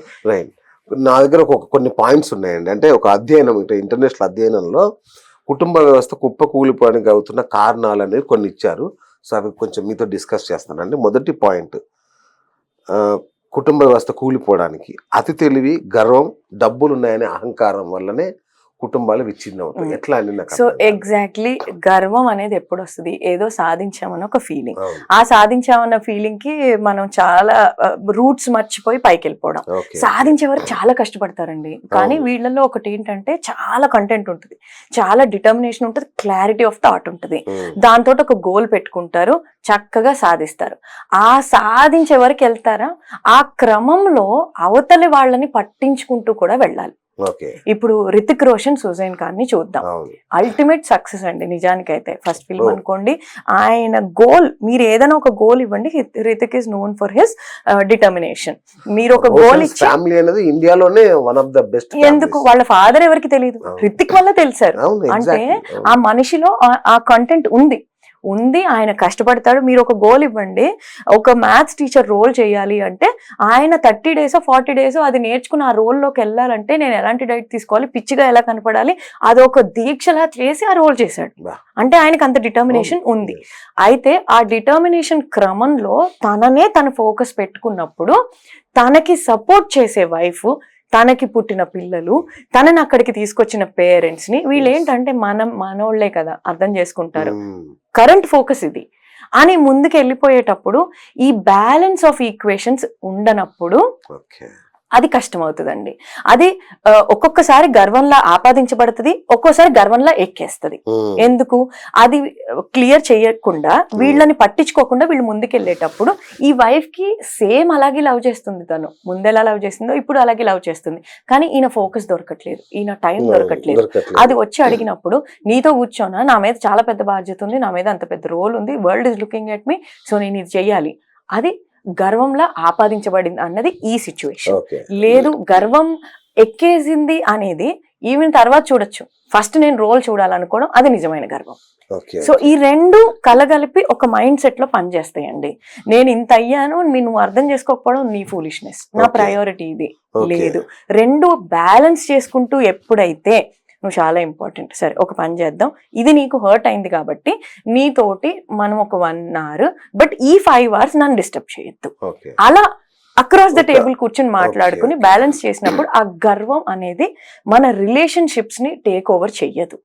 బట్ గర్వం ఖచ్చితంగా ఒక చాలా పెద్ద రోల్ ప్లే చేస్తుందండి. అందుకనే ఎదిగే కొద్దీ ఒదిగుంటే అసలు ఇంకేవి మన దగ్గరికి రావు కదా. ఇప్పుడు సక్సెస్ఫుల్ పీపుల్ ఎన్ని ఎగ్జాంపుల్స్ లేవు, ఇలా బ్రేక్ అయింది మనం కొన్ని చూస్తే. ఇప్పుడు చిరంజీవి గారు ఎంత సక్సెస్ అయినా, మనం ఇందాక అనుకున్నాం గరికపాటి గారు అన్నప్పుడు ఆయన ఒక్క ఆన్సర్ లో రిప్లై చేస్తే క్రౌడ్ మొత్తం ఇటే తిరిగి వస్తారు. కానీ ఆయనకు అది తెలుసు, ఆ మెచ్యూరిటీతో ఆయన అక్కడ ఆ సభని బ్యాలెన్స్ చేశారు. బ్యాలెన్స్ చేయడం అనేది తెలిసిన వాళ్ళ లైఫ్ అలా ఉంటుంది. ఈక్వేషన్ చాలా నెమ్మదిగా, చాలా స్టేబుల్ గా. ఇప్పుడు వాళ్ళ పిల్లలు అలాగే చూసి నేర్చుకుంటారు. రామ్ చరణ్ చూడండి అంత గొప్ప, అసలు మొన్న పవన్ కళ్యాణ్ రామ్ చరణ్ గురించి చెప్తుంటే నేను ఆశ్చర్యపోయా. మామూలుగా మన మీడియా జర్నలిస్టులు కూడా ప్రతి ఒక్కళ్ళు మీడియా ఇంటర్వ్యూస్కి వెళ్ళిన వాళ్ళని అడిగితే Ram Charan is a gentlemen అంటారు. అంటే ఏ చెట్టుకి ఆ కాయ అంటే ఇక్కడ మనకు అర్థం అవుతుంది కదా, పిల్లలు ఏం చూసి పెరుగుతారు, ఏం నేర్చుకుంటారు, అంతే. వాళ్ళు మనం చెప్పేది వినరండి, చూసేదే చేస్తారు, చూసేదే చేస్తారు. ఓన్లీ 5 సెన్సెస్ లో మోస్ట్ ఇంపార్టెంట్ మనం చెప్పేది వినరు. కళ్ళతో వాళ్ళు చూసిన దాంతో వాళ్ళు ఒక ఒపీనియన్ ఫామ్ చేసుకుంటున్నారు. చెప్పేది వినేది ఏంటి, మన ఒపీనియన్. మన ఒపీనియన్ డ్రిల్ డౌన్ అవ్వదు, చూసిన దాంతో ఒక ఒపీనియన్ ఫామ్ చేసుకుని దాన్నే వాళ్ళు ఫాలో చేస్తారు. ఎవరైనా ఇప్పుడు వాళ్ళ ఫాదర్ చాలా బాగా రెడీ అయ్యే భలే ఉన్నావు అంటే ఆ పిల్లోడు ఆటోమేటిక్ గా మా నాన్నలాగా ఎలా ఉండాలి, ఏం చేస్తే అయ్యాడు అంటే ఆటోమేటిక్ గా వాడు ఒక ఒపీనియన్ ఫామ్ చేస్తారు. అంటారు కదా పిల్లలకి మొదటి హీరో అండ్ మొదటి హీరోయిన్ ఎవరైనా అమ్మ నాన్నలే. సో ఎంత పెద్ద బాధ్యత అది. మరి మనం అది చేసి మొత్తం అన్ని ఇచ్చేసి పెంకితనం అలవాటు చేసి మనకి చాలా తీయగా ఉంటుంది. మనం చాలా రీల్స్ చూస్తాం చిన్నపిల్లలు తిట్టేటప్పుడు చాలా ముద్దుగా ఉందనేసి, అది ముద్దు వరకు ముద్దు. ఎప్పుడైతే మనం మీరు సంక్రాంతికి వస్తున్నాం లేదండి ఇంకా చూలే వాళ్ళ పిల్లోడు ఉంటాడు, వాడు బూతులు తిడుతుంటాడు అనమాట, ఓటీటీ కుర్రోడు వాడు. సో అది మనకి బాగుండొచ్చు, బయట వాళ్ళు ఎందుకు భరించాలి? సో వీళ్ళకి కూడా ఏంటంటే నాకు అన్ని దొరుకుతున్నాయని ఇక్కడ ఉన్నప్పుడు బయటకు వెళ్ళినప్పుడు ఎప్పుడైతే ఒకటి దొరకలేదో అప్పుడు ఆ గర్వం కానీ ఆ పెంకితనం కానీ ఇన్ ప్లేస్ వచ్చేస్తాయి. నాకే దొరకదా, నేనేనా ఈ సిచ్యువేషన్, ఇది జరగకపోతే ఇంక ఈ సిచ్యువేషన్ ఉండకూడదు, నేను వీడు ఉండకూడదు, లేకపోతే నేను ఉండకూడదు, ఇలాంటి ఎక్స్ట్రీమ్స్కి వెళ్ళిపోతారు. సో అప్బ్రింగింగ్ లోనో ఎక్కడో చూసిన దాంట్లోనో ఎక్కడో పికప్ ఉంటది వీళ్ళకి, ఆ పాయింట్ ని పిక్ చేసుకుని ముందుకు వెళ్తారు. విలన్స్ అందరూ అలా తయారవుతారు అంతే. రైట్. రెండో పాయింట్ అండి, చిన్న తప్పుల్ని కూడా భరించలేని అసహనం, ఓర్పు లేకపోవడం. అదే ఇంపేషెన్స్. ఇప్పుడు ఆవిడ అలా మర్డర్ చేసేసింది అమ్మని అంటే అంత ఇంపేషెన్స్.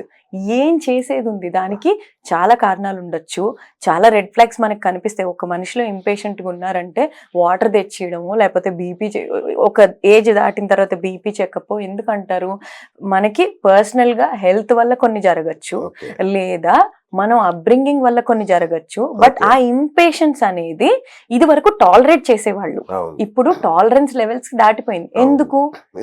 నాకు ఎవ్వరు చెప్పక్కర్లేదు, నాకు తెలుసు, నేను సంపాదించుకుంటున్నా, నాకు తెలుసు, నేను ఎందుకు వినాలి, అసలు వింటే వచ్చేదేంటి, ఒకసారి వింటే పోలే వరకు వెళ్ళట్లేదు, ఎందుకు వినాలి, నువ్వెవరు నాకు చెప్పడానికి.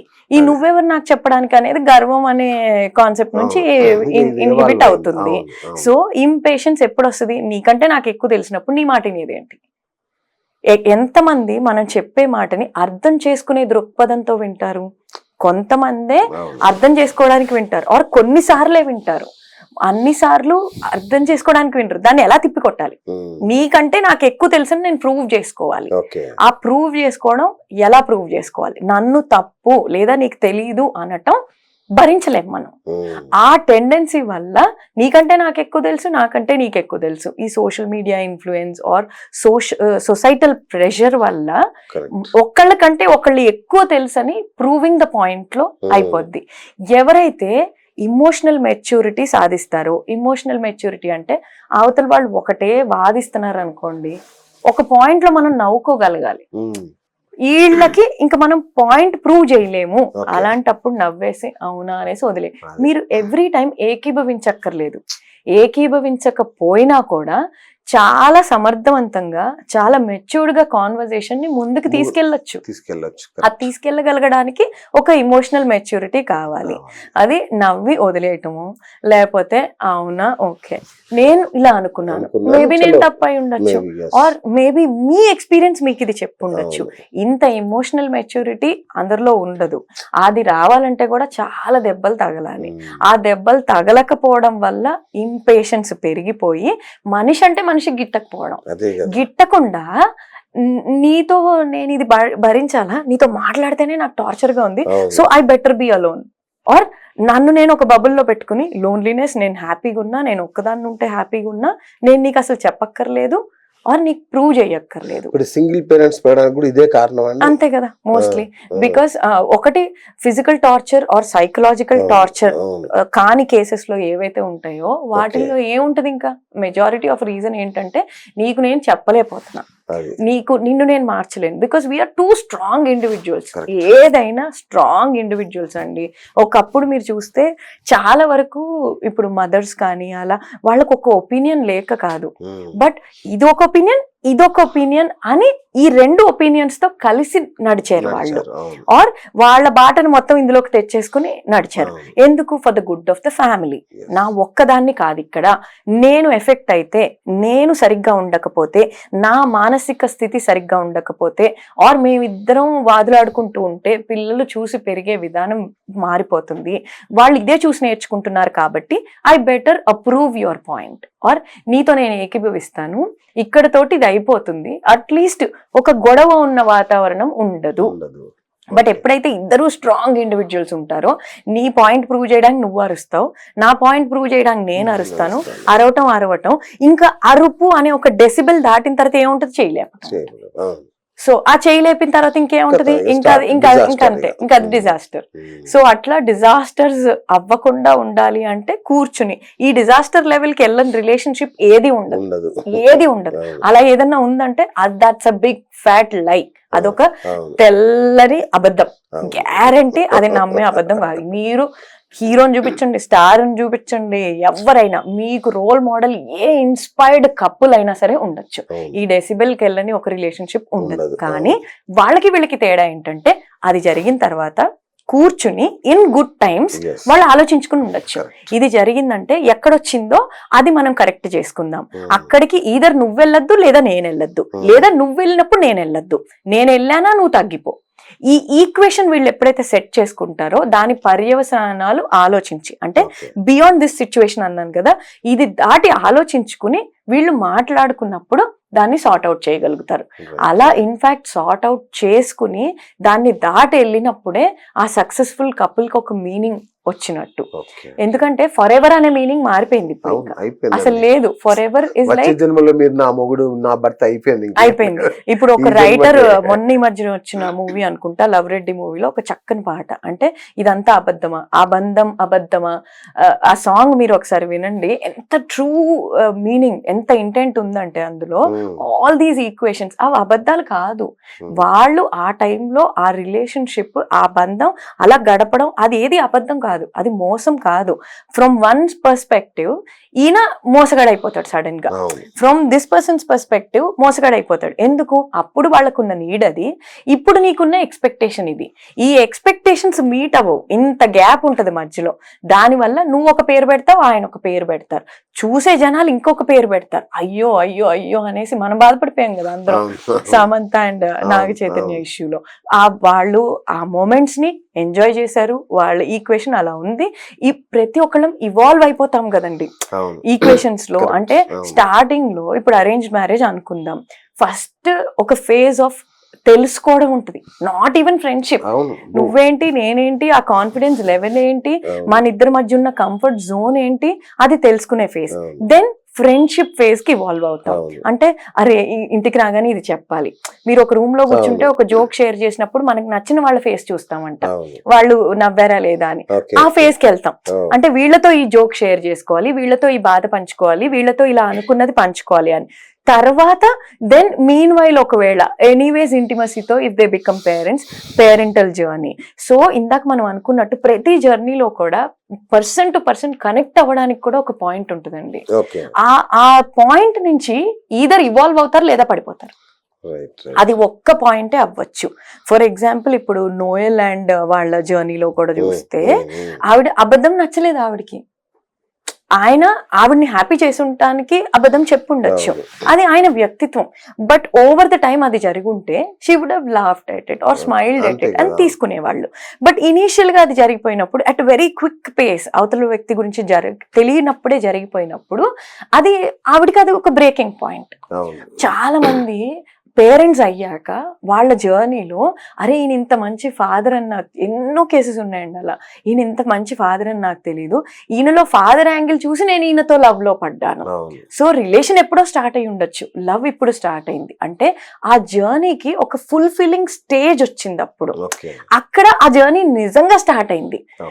ఒక ఇద్దరు మనుషులు చూసినప్పుడు మొఖాలు నచ్చి మనం కలిసి ఉండాలి అనిపించేయచ్చు, కానీ ఆ బంధం స్టార్ట్ అవ్వడానికి మాత్రం ఒక పాయింట్ ఉంటుంది, ఒక పాయింట్ ఉంటుంది. ఆ పాయింట్ నుంచి అది పైకి వెళ్ళొచ్చు, కిందకి రావచ్చు. ఆ పాయింట్ అనేది ఇప్పుడు గరికపాటి గారి విషయంలో కూడా వాళ్ళిద్దరు ముందు ఈక్వేషన్స్ ఏమైనా అయి ఉండొచ్చు, వీళ్ళిద్దరికి నిజంగా కనెక్ట్ అయి ఉంటేనే వాళ్ళు అంత ఎక్స్ట్రీమ్ స్టెప్ ఇంత చెప్తున్నారంటే ఆయనకు అప్పటికి కూడా సొసైటీ మీద ఒక ఇంప్రెషన్, ఒక రెస్పాన్సిబిలిటీ ఉండుండొచ్చు. కానీ ఎంత ఈ పాయింట్ దాటి ఆలోచించారు ఇద్దరు అంటేనే వాళ్ళు అంత కనెక్ట్ అయి ఉండొచ్చు.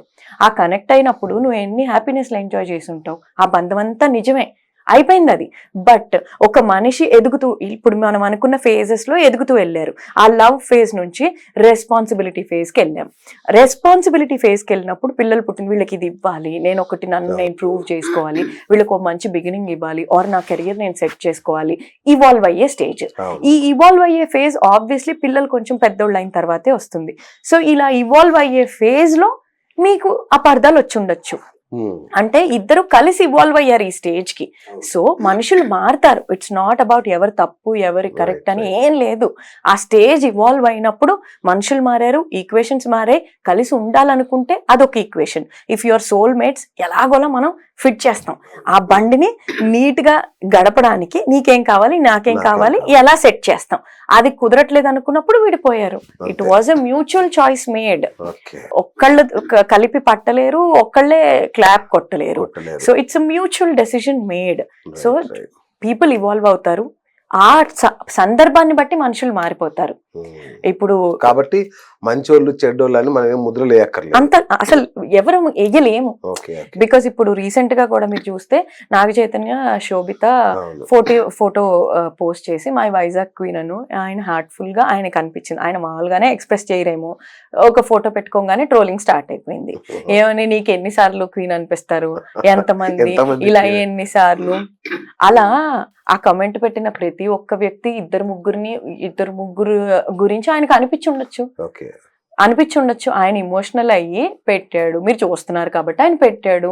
ఆ పెట్టినప్పుడు నువ్వు ట్రోల్ చేసే మనిషికి కూడా అది అనిపించి ఉండొచ్చు కదా. ఆయన ఇష్టం, మూవ్ ఆన్ అయిపోయిన వాళ్ళు బాగున్నారు, వెళ్ళిపోయిన వాళ్ళు బాగున్నారు. సో ఆ విధంగా వాళ్ళు ఇవాల్వ్ అయిపోయారు. వాళ్ళేం ఆలోచించట్లా పాస్ట్ గురించి, ఇవాల్వ్ అయ్యారు. మనుషుల పరిస్థితులు మారాయి, వాళ్ళు బ్లష్ అవుతున్నారు అంతే. పరిస్థితులు మారిపోతాయండి. బట్ మనమే చూడండి, మన పిక్చర్ ఇప్పుడుది చూసుకున్నాం, అమ్మయ్య ఇప్పుడు బాగున్నాం అనుకుంటాం. చిన్నప్పుడు అయ్యో ఇదేంటి ఇలా ఉన్నాం, ఈ డ్రెస్ వేసుకున్నాం, అప్పుడు కూడా మనమేగా, అప్పుడు కూడా మనమే యాక్టివ్ చాయిస్ చేసాం కదా. అంటే ఇప్పటి పరిస్థితికి మనకు అప్పటిది నచ్చట్లేదు, బట్ అది కూడా మన డెసిజనే, మన చాయిసే, మనం చేసిన పనే. కుటుంబ వ్యవస్థ విచ్ఛిన్నంలో ఇంకొక ముఖ్యమైన పాత్ర కుటుంబ సభ్యులందరూ కలిసి మాట్లాడుకోలేకపోవడం. పిల్లలు తల్లిదండ్రులు కానీ భార్య భర్త కానీ కూర్చొని మాట్లాడుకోలేక పరిస్థితులు వచ్చాయి. వెరీ ట్రూ అండి, ఇది మేజర్ రీజన్. అంటే చాలా వరకు మనకు వెస్ట్ లో ఇచ్చిన థియరీస్ కూడా ప్రూవ్ చేసిన పాయింట్ ఏంటి అంటే అక్రాస్ ద టేబుల్ కూర్చోకపోవడం, డైనింగ్ టేబుల్ కల్చర్ తగ్గిపోవడం వల్ల 17% ఆఫ్ మ్యారేజెస్ బ్రేక్ అయ్యాయి. అంటే మీరు నమ్ముతారా? మీరు అనుకోవచ్చు డైనింగ్ టేబుల్లో ఏముందని, కానీ డైనింగ్ టేబుల్ అని ఎందుకు అన్నారంటే కేవలం అంటే ప్రతి ఒక్కళ్ళ మనసుకి దారి ఫుడ్ అంటారు. అలా ఫుడ్ తినేటప్పుడు మీరు టీవీ చూసుకుంటానో, ఏదో వింటూనో, ఏదో చేస్తూనో, ఒక బుక్ చదువుతూనో చేస్తే అసలు మీరు ఎంత తింటున్నారో మీకు తెలియదు కదా. అంటే అందుకనే ఒకప్పుడు మనకేంటి డైనింగ్ దగ్గర అంటే అట్లీస్ట్ ఫుడ్ టైంలో అందరం కలిసి కూర్చుంటామని. అప్పుడు తెలియకుండానే మరీ ఇలా తినేసి వెళ్ళిపోం కదా, ఏదో ఒక మాట వస్తుంది, వేసుకున్నావా ఇంతకీ ఏం జరుగుతుంది అంటే ఒక కాన్వర్సేషన్ స్ట్రైక్ అయ్యే పాయింటే మనం తినే టైం. సో ఆ డైనింగ్ టేబుల్ కల్చర్ లేకపోవడం వల్ల, డైనింగ్ టేబుల్ మీద కూర్చొని తినకపోవడం వల్ల దాని అసలు ఎసెన్స్ అది. అలా ఆ టైం అందరూ కలిసి కూర్చోకపోవడం వల్ల కూడా 17% ఆఫ్ మ్యారేజెస్ బ్రేక్ అయిన ఛాన్సెస్ ఉన్నాయి అంట. అంటే ఆ టైం కూడా తీసుకోవట్లేదు ఒకళ్ళకొకళ్ళు. ఎందుకు? పిల్లలకి ఎగ్జామ్ ఉందని ముందు తినేసారనో, లేకపోతే మనం లేట్ రావటమో, లేకపోతే అలా వేరియస్ రీజన్స్ అవ్వచ్చు. బట్ ఆ క్వాలిటీ టైం డైనింగ్ లో అసలు టీవీ పెట్టకపోవడం ఎంత ఉత్తమం అంటే ఆ టైంలో మనం ఒకళ్ళతో ఒకళ్ళు సంభాషిస్తాం, అంటే కానీ ఇప్పటికి కూర్చుని కూడా మాట్లాడతాం అందరు కూర్చొని టీవీ చూస్తుంటారు తినుకుంటూ. అది ఎంత, ఇంకా అందులో కూడా సింపుల్ ఫ్యాక్ట్స్ కనుక మీరు చూస్తే, ఒకప్పుడు మనం ఏంటి, ఆ పీట మీద కూర్చుని కింద కూర్చుని తినేవాళ్ళం. తినేవాళ్ళం. ఫిట్నెస్ కి అదొక మంత్రం. అంటే చాలా పెద్ద, ఫిట్నెస్ అవును. పరంగా కూడా చూస్తే మన అన్ని సెన్సెస్ ఫీల్ అవ్వాలి మన ఫుడ్ ని. ఎందుకు, okay. Brain cells are all connected. అప్పుడే మనకు తెలుస్తుంది మనం ఫుల్ అయిందా లేదా అని కూడా. అలా ఓకే. తినేటప్పుడు, ఇలా వంగి తినేటప్పుడు మన స్టమక్ ఒక యాంగిల్ కంటే ఎక్కువ స్ట్రెచ్ అవుతుంది. అవును. అప్పుడు కొంచెం కంటే ఎక్కువ తినలేం, మనం ఒక దగ్గర ఆపేస్తాం. నిజమే. సో కింద పొట్ట కూర్చున్నప్పుడు కూడా పొట్ట కొంచెం అంతే, సగం ఎవ్రీ టైం ప్రెషర్ పడుతూ ఉంటది. ఎప్పుడైనా సరే మన స్టమక్ లో 30% ఎంటీ స్పేస్ వదలాలి. ఇంకా నాకు ఆకలి ఉందన్న దగ్గర వదిలితే దానికి ఒక ఏరియేషన్. సింపుల్ గా వాషింగ్ మిషన్ తో పోల్చామనుకోండి, ఓకే. ఫుల్ బట్టలు వేసేసారు, మురికిపోవు, ఆ. తిరగదు. ఓకే. సో హాఫ్ బట్టలు వేయండి, చక్కగా మురికిపోతే బ్రహ్మాండం. బట్టలు మంచిగా ఉతుకుతాం కదా. అట్లాగే మన పొట్టలో ఇంత ఉంటే ఇంతే మనం తినాలి. ఆ మిగతా స్పేస్ వదిలిపెట్టినప్పుడు చాలా ఫ్రీగా మనకి డైజెషన్ అవుతుంది. ఇవన్నీ మనకి తెలియాలంటే మన ప్రతి ముద్ద, మన టచ్ అనేది ఒక సెన్స్, అవును. కళ్ళు అనేది ఒక సెన్స్, ముక్కుతోటి వాసన చూస్తాం. సో మనకు ఆకలి అనేది ఆ వాసనతో ఇన్ఫ్యూజ్ అయ్యి మనం తినాలనిపించాలి. కంటికి ఇంపుగా ఉండాలి ఆ తినేది, మనం తినే టచ్ ఫీల్ అవుతాం. చెవులతో వినేది మాట్లాడుకుంటూ మన ఫ్యామిలీతో.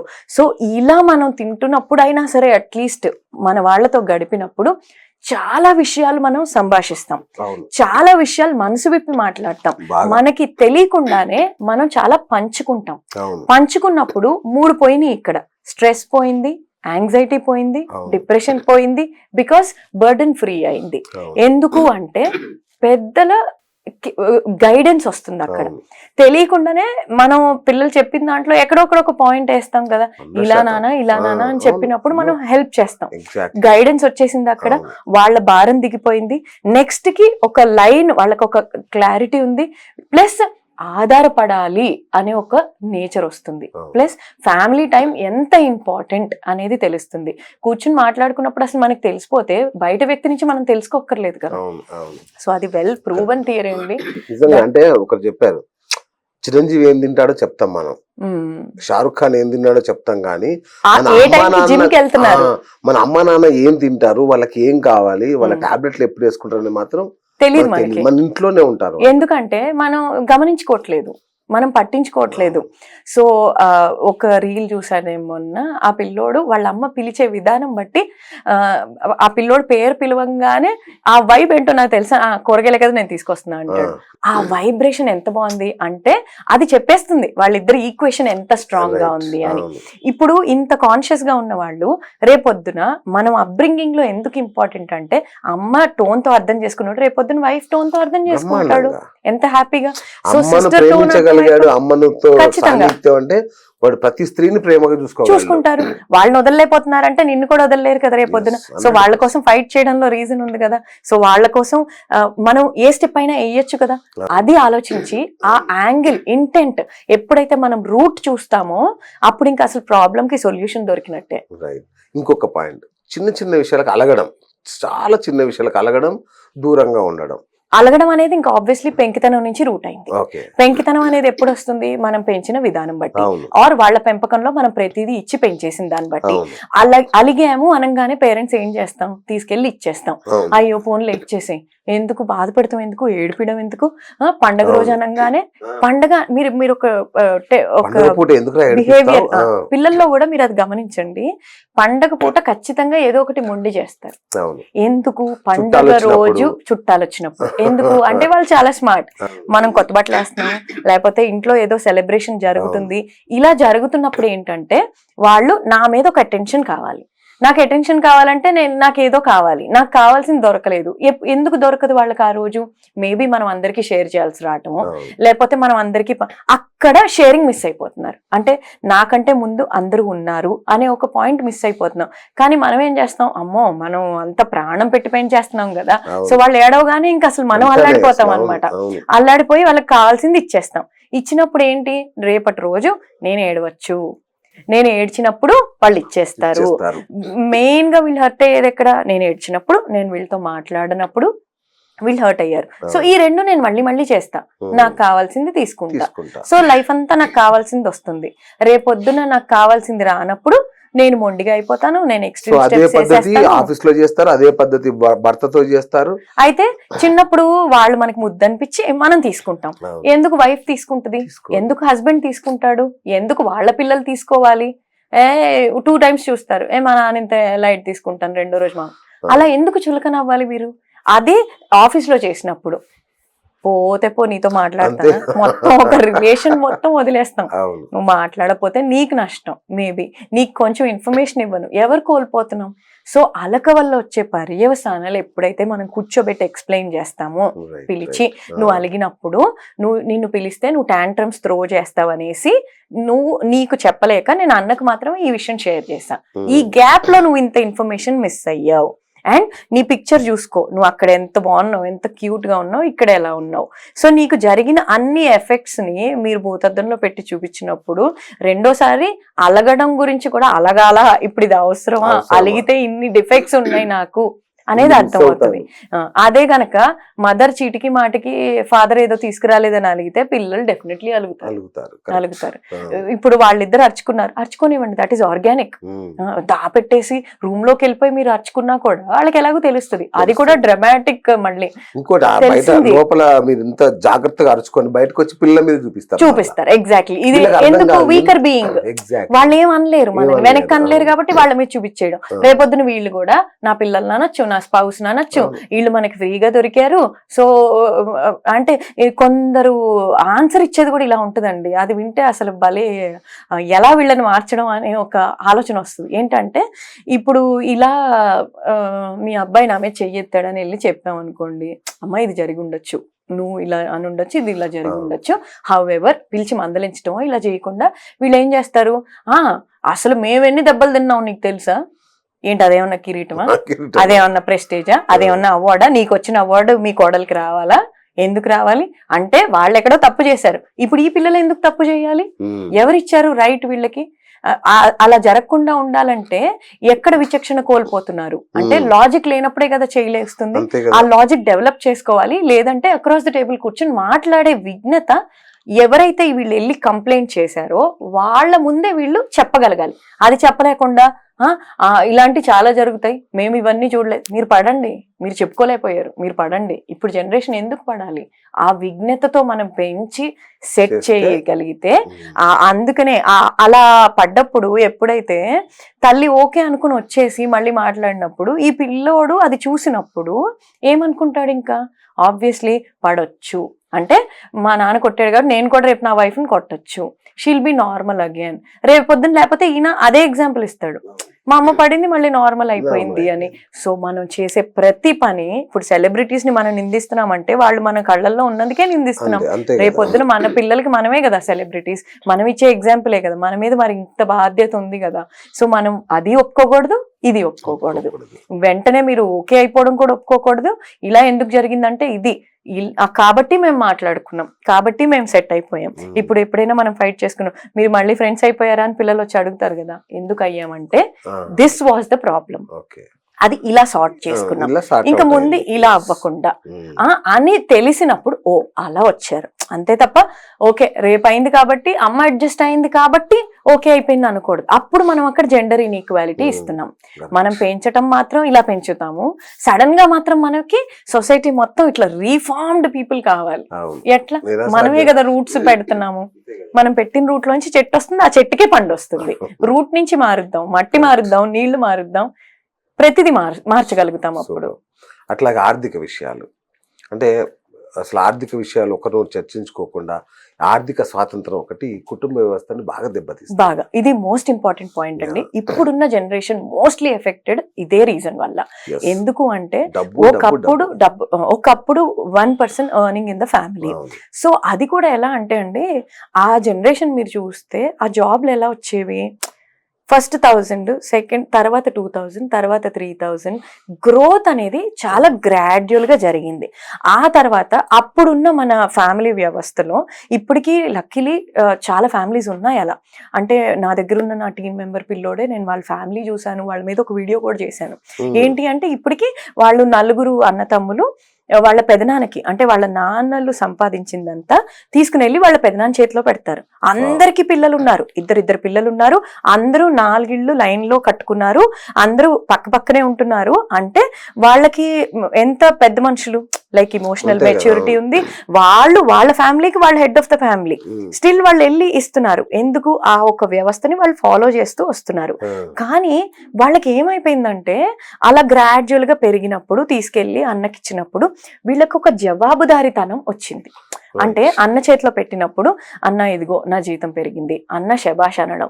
సో వాళ్ళు ఎక్రెడిషన్ బయట వాళ్ళలో కోరుకోలేదు, సోషల్ మీడియాలో బయట వాళ్ళలో కోరుకోలేదు, ఇంట్లో నాకెవరైతే రోల్ మోడలో వాళ్ళు నన్ను శబాష్ అన్నారు అని ఫస్ట్ అక్కడ ఎక్రెడిషన్ వచ్చింది. వచ్చిన తర్వాత ఇచ్చినప్పుడు ఈసారి ఏంటమ్మా 400 తక్కువ వచ్చినాయి, అది ఆ అన్న నింపుకోవడానికి అడగలేదు, ఎందుకు తక్కువ వచ్చినాయి అని ఒకటి అడిగారు.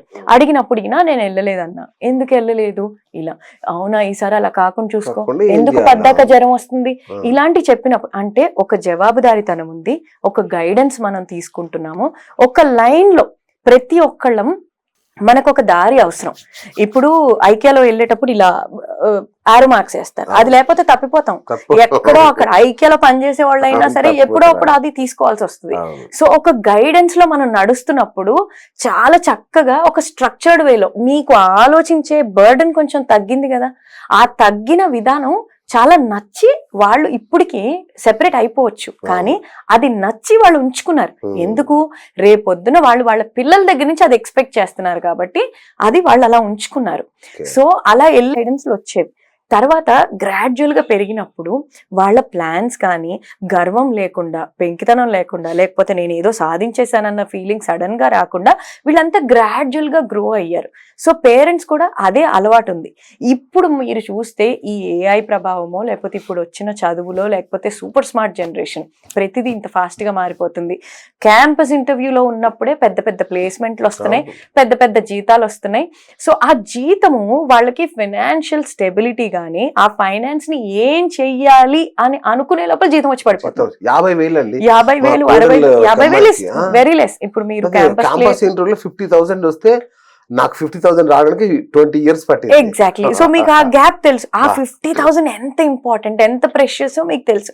బట్ ఈ జనరేషన్ కి ఏంటంటే ఇదే ఇంపార్టెంట్, అంటే జీతం రావటం ఇంపార్టెంట్. వీళ్ళు గ్రేడ్ ఎలా చేసుకుంటారు? ఇంకా ఈ 50 చాలా కష్టం అనేది ఉండదు, చాలా సింపుల్ గా వాళ్ళకి ఇంత ప్యాకేజ్ వచ్చింది, నాకు ఇంత ప్యాకేజ్ రావాలి, నువ్వు అది రావాలి, దానికి నువ్వు కొన్ని చెయ్యాలి అనేది లేదు ఇంకా. సో అంత సడన్ గా వచ్చినప్పుడు వాళ్ళకి ఏముంటాయి? సడన్ గా వెళ్ళాలి, షాపింగ్ చేయాలి, రావాలి, కొనుక్కోవాలి, షో ఆఫ్ చేయాలి. అల్టిమేట్లీ ఇప్పుడు అక్కడ పేరెంట్స్ గైడెన్స్ కూడా తీసుకోరు. ఎందుకు? గైడెన్స్ తీసుకునే దగ్గర వీళ్ళు ఏమనుకుంటున్నారు, నీకు మొత్తం వచ్చేదే 40,000, నాకు ఆల్రెడీ 80,000 వస్తుంది, నువ్వు నాకేం గైడ్ చేస్తావు? నేను నీ ప్లేస్ లో ఉంటే నేను ఈ పాటికి ఎన్ని కొనేవాడిని, లేకపోతే ఎన్ని కొనేదాన్ని. అంటే ఈ ఫైనాన్స్ అనేది మీ స్కిల్స్ కి, మీ డెవలప్మెంట్ కి, మీ ప్రోగ్రెస్ కి ఇది జరుగుతూ ఉంటే ఇది బై ప్రోడక్ట్ వస్తూ ఉండాలి. కానీ ఇదే ఫోకస్ అయిపోయినప్పుడు గర్వం అనేది వచ్చింది, ఇదే ఫోకస్ అయిపోయినప్పుడు అవతల మనిషిని చులకన చేయడం మొదలైంది. నీకు తెలియదు, నీకు రాదు, సో వాళ్ళతో షేరే చేసుకోవట్లేదు. దానివల్ల ఈ పొగరు పెరిగిపోవడం, సొంత నిర్ణయాలు తీసుకోవడం. ఒకప్పుడు ఈ ఫ్యామిలీ బాండింగ్ వల్ల చెప్పకుండా నేను వెళ్ళలేను, లేకపోతే వాళ్ళు చెప్తారు వద్దమ్మా అక్కడ అంత ఖర్చు అవుద్ది, ఇంట్లోంచి వెళ్ళు, ఇది చెయ్యి అది చెయ్యి. ఇప్పుడు ఇంక నేను ఎందుకు చెప్పాలి? నాకు నువ్వు ఎందుకు కావాలి? నా బిల్స్ నేను కట్టుకుంటున్నా, నాకు ఇంత వస్తుంది. వీళ్ళు ఇన్స్టెడ్ వాళ్ళనే ఒక ఫెయిల్యూర్ లాగా చూస్తున్నారు. సో ఫెయిల్యూర్ లాగా చూసినప్పుడు అదే మొత్తమా, అదే అన్నిటికీ కారణం. అలా అయితే ఇప్పుడు చాలా డబ్బులు ఉన్న వాళ్ళు చాలా హ్యాపీగా ఉండాలి, లేరు కదా. మరి అసలు మనీ ఎందుకు అంత ఇంపార్టెంట్? మనీ మనకి ఎంతవరకు కావాలంటే మనని మనం ప్రూవ్ చేసుకున్నాక money by product. So prove your self. ఆ ప్రూవ్, ఇప్పుడు క్యాంపస్ ఇంటర్వ్యూలో జాబ్ రావటం ప్రూవింగ్ యువర్ సెల్ఫ్ కాదు, ఆ ప్యాకేజ్ రావటం ప్రూవింగ్ యువర్ సెల్ఫ్ కాదు, ఆ జాబ్ ని నువ్వు డిఫరెంట్ గా ఎలా చేసావు, నీకు వచ్చిన యూనిక్ గుర్తింపు ఏంటి, అది ప్రూవింగ్ యువర్ సెల్ఫ్. అది జరిగినప్పుడు మీరు నిజంగా గర్వపడండి. ఆ గర్వంలో వీళ్ళే వచ్చి మీకు దాసోహం అవుతారు. బట్ గర్వపడటానికి రీజన్ ఏంటని మనం ఆలోచించుకున్నప్పుడు మన రూట్ మనకి గుర్తొస్తుంది. సో మనీ అల్టిమేట్లీ చాలా ఈజీ అయిపోయిందండి. ఇవాళ రేపు మీరు కూడా చూస్తే లైక్ బిజినెసెస్ లో 1,00,000 సంపాదించడమో 2,00,000 సంపాదించడం is not a matter anymore. కానీ ఆ 1,00,000కి సరిపడా వాల్యూ చేకూర్చే మనిషి దొరకడం చాలా ఇంపార్టెంట్. మనకి మీరు ఎంత ప్యాకేజ్ ఇస్తానన్నా, ప్యాకేజ్ ఎలా అయిపోయిందంటే నాకు ప్రీవియస్లీ ఇంత ప్యాకేజ్ వచ్చింది, ఇప్పుడు ఇంత కావాలి. కానీ ప్రీవియస్లీ నువ్వు ఎంత పని చేసావు, అక్కడ ఎంత నేర్చుకున్నావు, ఇక్కడ ఎంత డెలివర్ చేస్తావు, ఇది లేదు అసలు. టీమ్ మేనేజ్మెంట్ లో అసలు ఇది లేనప్పుడు కామన్ సెన్స్ చాలా కరువు అయిపోయింది. కామన్ సెన్స్ కరువు అయిపోయినప్పుడు డబ్బులు ఈజీ అయిపోతే కామన్ సెన్స్ కరువు అయిపోయింది. ఆ డబ్బులు ఈజీ అవ్వడం ఒక విధంగా మంచి, ఒక విధంగా చెడు. ఫర్ ఎగ్జాంపుల్ ఇప్పుడు అదర్ డే ఆగ్రా వెళ్ళాను. హైదరాబాద్ ఆగ్రా మీరు గనక గమనిస్తే చాలా వెనకబడి ఉందనే చెప్పాలి. ఎందుకు? ఆగ్రా ఇక్కడ ఎర్నింగ్ చాలా పెరిగిపోయింది, లైఫ్ స్టైల్ పెరిగిపోయింది, లివింగ్ పెరిగిపోయింది. దానివల్ల మీకు లైఫ్ స్టైల్ కి సంబంధించిన ప్రతి బిజినెస్ ఫ్లరిష్ అవుతుంది, ఇక్కడ ఇన్కమ్ వస్తుంది. చాలా మంది దానివల్ల స్విగ్గీల వల్ల వీటి వల్ల బ్రతుకుతున్నారు. టాప్ 3లో మనదొకటి. ఇంకా మీకు ఏది నచ్చదు, నాకైతే నచ్చలేదు. Hyderabad is like ultimate, most ultimate అయిపోయింది. సో అలా అక్కడ జనాలు ఏమైపోయారంటే లివింగ్ లేకపోవడం కూడా ఒక ఇబ్బంది. స్కామ్స్ పెరిగిపోయినాయి. సో మీరు తిరుగుతుంటే మీ చుట్టూ ఇంకా గుంపులాగా చీమల్లాగా చేరిపోయి మీకు ఇది కావాలా, అందులో ఒక స్కామ్ చేసేయడం, అక్రమంగా సడన్ గా డబ్బులు వచ్చేయాలి. ప్రతి ఒక్కరికి ఈ సడన్ గా డబ్బులు. సో డబ్బులు ఎక్కువ ఉన్నా చాలా ప్రాబ్లమే, తక్కువ ఉన్నా చాలా ప్రాబ్లమే. కానీ ఆ డబ్బులు ఎంతవరకు కావాలి, ఎలా కావాలి, దానివల్ల మనకి ఏం రాకూడదు. డబ్బులు ఓన్లీ బై ప్రోడక్ట్ అనే క్లారిటీ ఉన్నప్పుడు దానివల్ల గ్రీడ్ కానీ జెలసీ కానీ మనకు ఉండదు. గ్రీడ్ జెలసీ అన్నిటికీ కారణం అండి. చాలా తొందరగా వచ్చేయాలని గ్రీడ్ ఉంటే ఎక్కువ తప్పులు చేసేసి దొరికిపోతారు, ఆర్ ఏదో ఒకటి తప్పు చేయడం.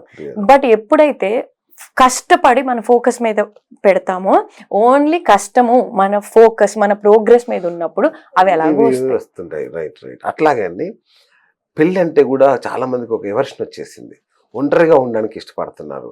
ఎవరన్నా మీరు కలిసి ఉండండి, మంచిగా ఉండండి అన్నాను కూడా, పోవే నువ్వు నాకు చెప్పేది మాకు తెలుసు, వి నో వాట్ వీఆర్ అనే ఒక. ఇంకా పోను అయితే అండి, మనం అసలు మ్యారేజ్ అనే ఒక సిస్టమ్ చూస్తామా, ఆర్ అసలు బిలీఫ్ ఉంటుందా? ఇప్పటికే లివింగ్ చాలా కామన్ అయిపోయింది. నాకు తెలిసి మ్యారేజ్ ఎందుకు తెలుసా అండి, డబ్బును ప్రదర్శించడానికి, యాజ్ అ ట్రెడిషన్, కూడా ఒక ప్రెస్టేజ్ కి ఒక వాల్యూ, ఒక వాల్యూ క్రియేట్ చేయడం, డబ్బు, ప్యాషన్, రిచ్నెస్ ఇవన్నీ కనబడుతున్నాయి కాబట్టి ఇంకా బతుకుందేమో అనిపిస్తుంది అంతే. ఎందుకు అంటే 4 ఇన్ఫ్లుయెన్సెస్ మనకి తెలిసింది ఏంటి? ఒకటి మన ఇంట్లో ఇన్ఫ్లుయెన్స్, ఒకటి మన ఫ్రెండ్స్, ఒకటి సొసైటల్ ఇన్ఫ్లుయెన్స్. ఆ సొసైటల్ ఇన్ఫ్లుయెన్స్ లో రోల్ మోడల్స్ అనుకోండి, ఏదైనా అనుకోండి, 4 కంపేర్ చేసుకోవడం. సో ఈ ఫస్ట్ థింగ్ ఫ్యామిలీలో చూసుకుంటే మన పేరెంట్స్ ని చూసి పెరుగుతాం. ఒకవేళ మనం కనుక ఒక హెల్దీ సిస్టమ్ లో ఉంటే అది కూడా పిల్లవాడు తీసుకునే దాన్ని బట్టి ఉంటది.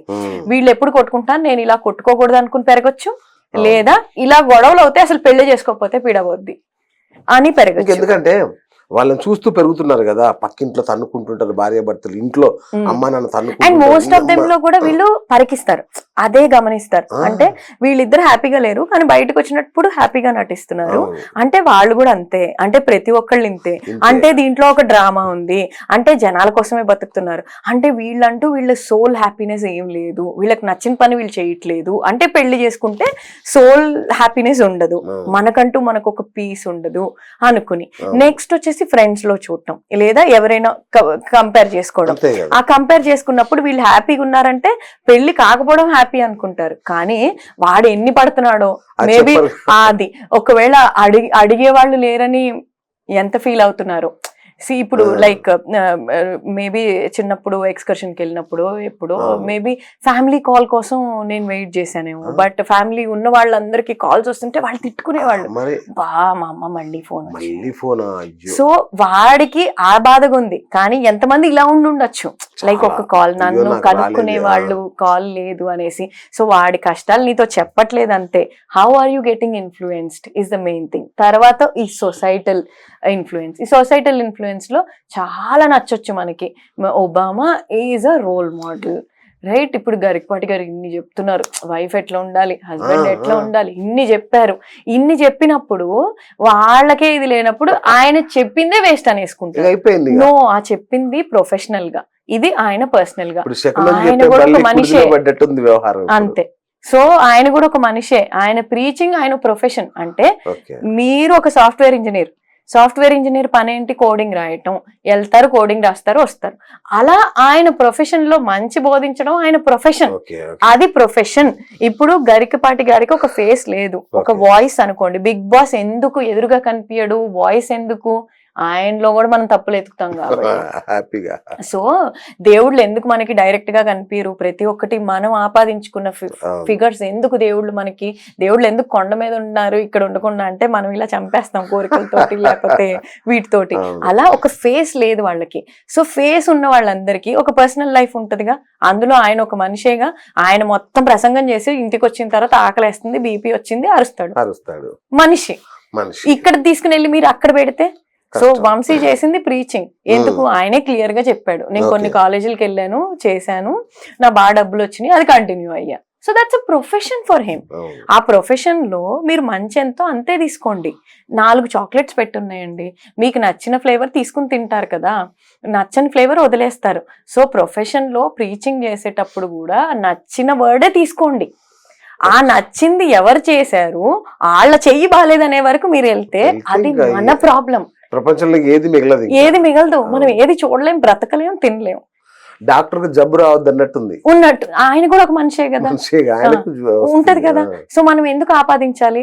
నువ్వు కోడ్ రాసినట్టే ఆయన ఆ ప్రీచింగ్ ప్రొఫెషనల్ గా చేస్తున్నాడు. ఆయన కూడా ఒక మనిషే, చేస్తాడు, చేసి ఉండొచ్చు, చేస్తున్నాడు. ఇంకా అది నువ్వు చేయలేదా, నేను చేయలేదా, అంతే. That is all about. So ఎప్పుడైతే మనం రోల్ మోడల్స్ ని ఆపాదించేసుకుని వాళ్ళకి ఇలా అయింది కాబట్టి ఇంకా నేను చేసుకోను, అది తప్పు. నీ లైఫ్ నువ్వే. మన ఫింగర్ ప్రింట్స్ ఎంత డిఫరెంట్, మన ఫింగర్ ప్రింట్స్ మనకి మాత్రమే ఉన్నాయి, అవి చాలా ఎవ్వరికి ఉండదు. అలాగే మన క్వాలిటీ, మన ఇంటెంట్, మన ఫిజికల్ అపియరెన్స్, మన థింకింగ్, మన ఇమోషనల్ మెచ్యూరిటీ మనం మాత్రమే. సో ఇలా మనం మాత్రమే ఉన్నదాన్ని వేరే వాళ్ళకి ఇన్ఫ్లుయెన్స్ అయిపోయి వాళ్ళు చేసినట్టు ఎందుకు చేయాలి, వాళ్ళు చెయ్యనట్టు ఎందుకు చేయకూడదు? నీకు నువ్వు యునీక్. ఇదంతా ఎవరు ఇన్ఫ్లుయెన్స్ అయిపోయి ఇలా చేస్తారంటే వాళ్ళు ఎంత స్పెషలో గుర్తించనోళ్ళే, అంతే. వాళ్ళు ఎంత స్పెషలో వాళ్ళకి తెలిస్తే అసలు ఇన్ఫ్లుయెన్సే అవ్వరు. ఇన్స్పైర్ అవుతామేమో కానీ ఇన్ఫ్లుయెన్స్ అవ్వరు. అప్పుడు ఏ చాక్లెట్ నచ్చిందో ఆ చాక్లెటే తీసుకుంటాం. సో మిగతావి అసలు మనం ముట్టం, మిగతా వాటి జోలికి వెళ్ళం. అవునా, ఈ పాయింట్ లో ఇది బాగా చెప్పాడు, ఈ పాయింట్ లో ఇది బాగా చెప్పలేదు, అయిపోయింది. మనం వాళ్ళ రంగుకి అది అంటించి వాళ్ళని పిండి వాళ్ళని స్క్వీజ్ చేసి ఇవేం చెయ్యం. నెక్స్ట్ గరికపాటి చెప్తే వింటారా అండి? జనాల పర్స్పెక్టివ్. ఇప్పుడు గజల్ శ్రీనివాస్, సో ఆయన చాలా మంచి, ఎంతమంది ఫ్యాన్స్ ఉండేవాళ్ళు. ఆయన పాటకి చాలా ఫేమస్ ఉన్నారు. తర్వాత ఎప్పుడైతే ఆయన మీద అభియోగం వచ్చింది, సీసీటీవీ ఫుటేజ్ వచ్చింది, అలా వచ్చిన తర్వాత కంప్లీట్ గా ఇంకా ఆయన లోకి అయిపోయి బ్రతకడం అదొక దారి. లేదు అయినా కూడా రీసర్ఫేస్ అయ్యి వస్తే కొన్ని రోజులకి జనాలు ఎలాగో మర్చిపోతారు. సో ఏదైనా సరే ఆలోచించే వాళ్ళ విధానంలో ఇది నిజంగానే చాలా రోజులు ఉంటుందా, ఇది మనం జడ్జి చేయగలుగుతామా, ఇది పర్సనలా ప్రొఫెషనలా అని డిఫరెన్షియేట్ చేసుకున్నప్పుడు కొందరు వాళ్ళే ఇంకా రారు, ఇంకా వాళ్ళే ముందుకు రారు, వాళ్ళే లోకి అయిపోతారు. ఇంకా అప్పుడు జనాలకు జడ్జి చేసే అవసరమే ఉండదు, జనాలు కూడా మర్చిపోతారు. ఎప్పుడైతే మళ్ళీ వాళ్ళు రీసర్ఫేస్ అయినప్పుడు అప్పుడు ట్రోలింగ్ వస్తుంది, చాలా వస్తుంది. కరోనా ఎలా అయితే ఫస్ట్ వేవ్ వచ్చిందో సెకండ్ వేవ్ వస్తుంది. ఆ సెకండ్ వేవ్ లో కూడా సర్వైవ్ అయ్యాక లైట్ అయిపోద్ది. అంటే వాళ్ళని చూసి ఇప్పుడు మాధురిని లేకపోతే శ్రీనివాస్ గారిని సో ఎంత ట్రోల్ చేసే వాళ్ళు చేశారు, వాళ్ళు మాకెందుకని ఇంకా ఓపెన్ అయిపోయారు. ఆ ఫేమ్ ని ఎంజాయ్ చేస్తున్నారు. అప్పటి వరకు యూట్యూబ్ లో ఎవరో తెలియని మనిషికి వైరల్ అయిపోయి వీడియోలు. సో వాళ్ళు ఆ ఛాలెంజ్ ని ఆపర్చునిటీ కింద మలుచుకున్నారు. చూడండి అసలు ఇప్పుడు ఆమె అయితే ఎంత క్లియర్ గా ఆపర్చునిటీ కింద మలుచుకుని ముందుకెళ్తున్నారు. ఇప్పుడు నేను అడిగాను మొన్న, మేడం ఇంటర్వ్యూ కావాలి మీది అంటే, ఏ స్టైల్లో చేస్తారు చెప్పండి నేను అడుగుతుంది. ఇంటర్వ్యూ అంటే కొత్తగా చేయండి, అంటే రొటీన్ అయిపోతుంది ఇంటర్వ్యూస్ అన్ని, ఇంకేదన్నా ఇన్నోవేటివ్ ఐడియాతో రండి చేద్దాం అంటుంది. సో ఎంత అంటే లైక్ అంటే మీరు కొట్టే రాయి కూడా పండు తెగి పడే వరకే, పండే పడిన తర్వాత ఇంకే ఉంది. సో అంతవరకు తెగే వరకు మనం తీసుకొచ్చినప్పుడు జనాలకి ఇది ఓపెన్ చేసేస్తున్నాం. ఇప్పుడు ఫాదర్ ముందు ఒక పిల్లోడు సిగరెట్ తాగుతాడు అనుకోండి, ఆ ఫాదర్ ముందు వెళ్ళడు, ఫాదర్ ముందు వెళ్ళే వరకు మీరు చేశారనుకోండి రేపటి నుంచి ఫాదర్ ముందు కూర్చొని తాగుతాడు. సో కొన్ని సీక్రెట్ గా ఉండడం అవసరం. అది మీరు ఓపెన్ చేసిన తర్వాత జడ్జి చేసేసిన తర్వాత అంతకు మించి ఏముంది వాళ్ళకి ట్రోల్ అవడానికి. సో లైట్ తీసుకుంటున్నారు. అది సో వింటారా వినరా అనేది ఇంకా that depends on the time being. మళ్ళీ మర్చిపోయి మళ్ళీ మీరు ఏదైనా ఇప్పుడు ఎవరైనా అండి ఫాలో అవటానికి ఆ కనెక్షన్ పాయింట్ ఏదో ఎక్కడో నచ్చుంటే ఫాలో అయ్యారు. ఆయన విమర్శించే తత్వం అంటే ఎవరినైతే విమర్శిస్తున్నారో ఆ క్వాలిటీ మనలో ఉంటే మనం హేటెడ్ అయ్యాం. సో ఇప్పుడు దొరికిందే ఛాన్స్ అని హేట్ చేసిన వాళ్ళంతా ఇంకెక్కువ హేట్ చేస్తారు. కనెక్ట్ అయిన వాళ్ళు ఎలాగూ కనెక్ట్ అయ్యే ఉంటారు. సో ఇవన్నీ ఏంటంటే అండి అలలు మన ఇంట్లో గొడవ వచ్చాక మనం మర్చిపోయి మళ్ళీ ఎలా అయితే అయిపోతామో సొసైటీ ఈజ్ లైక్ ఇది వరకు మన ఫ్యామిలీ మనలో ఉండేది, ఇప్పుడు అన్ఫార్చునేట్లీ సోషల్ మీడియా వల్ల ఓపెన్ అయిపోయింది. So this is a societal family wherein జనాలు కూడా పాపం తీసుకుంటున్నారు, ఆపదిస్తున్నారు, తిడుతున్నారు, మళ్ళీ ఓన్ చేసుకుంటున్నారు. ఇంకేం చేస్తారు? రైట్. అట్లాగే అండి ఇంకొక చాలా బాధాకరమైన విషయం ఏంటంటే ఈ మధ్య కుటుంబంలో అంటే బంధువుల్లో కానీ చనిపోయినా కూడా ఒక రిప్ అంతే, ఒక రిప్ అని ఒక మెసేజ్ పెట్టేయడం, అట్లీస్ట్ ఇంటికి వెళ్ళి పలకరించాలని కూడా లేకపోవడం, అది ఏదో ఒక సెలబ్రేషన్ లాగా చేస్తున్నారు తప్ప వాళ్ళు కూడా సభ్యులు కూడా అంటే చావుని కూడా మనం చాలా లైట్ తీసుకుంటున్న పరిస్థితి. దీంట్లో 2 పర్స్పెక్టివ్స్ ఉన్నాయండి. ఒకటి డెత్ ని యాక్సెప్ట్ చేయడం, మేబీ పెరుగుతున్న డిసీజెస్ అనుకోండి, కరోనా కానివ్వండి, క్యాన్సర్ కానివ్వండి. ఒకప్పుడు క్యాన్సర్ అంటే అమ్మో క్యాన్సరా అంటే జాండీస్ వచ్చినా కూడా ఐ స్టిల్ రిమెంబర్ తోటి యాంకర్ నాకు చాలా బాగా గుర్తుంది అప్పుడు when I was an anchor. So నాకు జాండీస్ వచ్చింది అనేసి అక్కడే ఉన్నప్పుడే తెలిసింది వాట్. సో అంత తెలివిగా కనిపించే ఆవిడ అమ్మో మనకేమన్నా అంటుతుందా అనే స్టైల్, అంటే అంత భయపడిన దగ్గర నుంచి ఇవాళ రేపు HIV వచ్చిందంట, క్యాన్సర్ వచ్చిందంట, పాపం 4th స్టేజ్. వెళ్ళే లోపల ఏం చెయ్యాలి, ఎలా పంపించాలి. సో డెత్ ఓన్ చేసేసుకోవడం, డెత్ చాలా కామన్ అయిపోవడము, చిన్న చిన్న పిల్లల దగ్గర నుంచి యాక్సిడెంట్ లో కానివ్వండి, డెత్ రేట్ చాలా పెరిగిపోవడం. మన దగ్గర మెడిసిన్ చాలా వచ్చి ఉండొచ్చు కానీ డెత్ రేట్ చాలా కామన్ అయిపోయింది. అండ్ వీళ్ళని వదిలి జనాలు ఈ నేను అనే లెవెల్లోనే ఉన్నారు కాబట్టి ఇనీషియల్ డేస్ లో ఉన్నంత పెయిన్ తర్వాత ఉండకపోవడము, మర్చిపోవడానికి చాలా దారులు ఉండడం వల్ల. సో వీటి వల్ల డెత్ కామన్ అయిపోయింది. First of all death common అయిపోవడం 2 విధాలుగా మంచిది, ఒక విధంగా మంచిది, ఒక విధంగా చెడు. ఏంటి అంటే ఒకటి మనకు చాలా కావాల్సిన వాళ్ళు పోయినప్పుడు అది ఓవర్కమ్ అవ్వాలంటే ఆ పెయిన్ మనం దిగమింగి ముందుకు వెళ్ళాలి అంటే ఇది అవసరం కాబట్టి. ఇక చెడు ఎందుకు అంటే చాలా ఈజీ అయిపోవడం, అంటే యాజ్ ఇఫ్ ఒక బర్త్డే లాగా అయిపోవడం, ఒక పార్టీ, బర్త్డే లాగా కూడా కాదు ఒక పార్టీ లాగా అయిపోవడం, ఒక ఈవెంట్, ఇంకా చెప్పాలంటే ఒక ఈవెంట్ అయిపోయింది. అది ఇలా జరిగింది. అవునా, ఎందుకు? పెరుగుతున్న పనులు, టైం లేకపోవడం.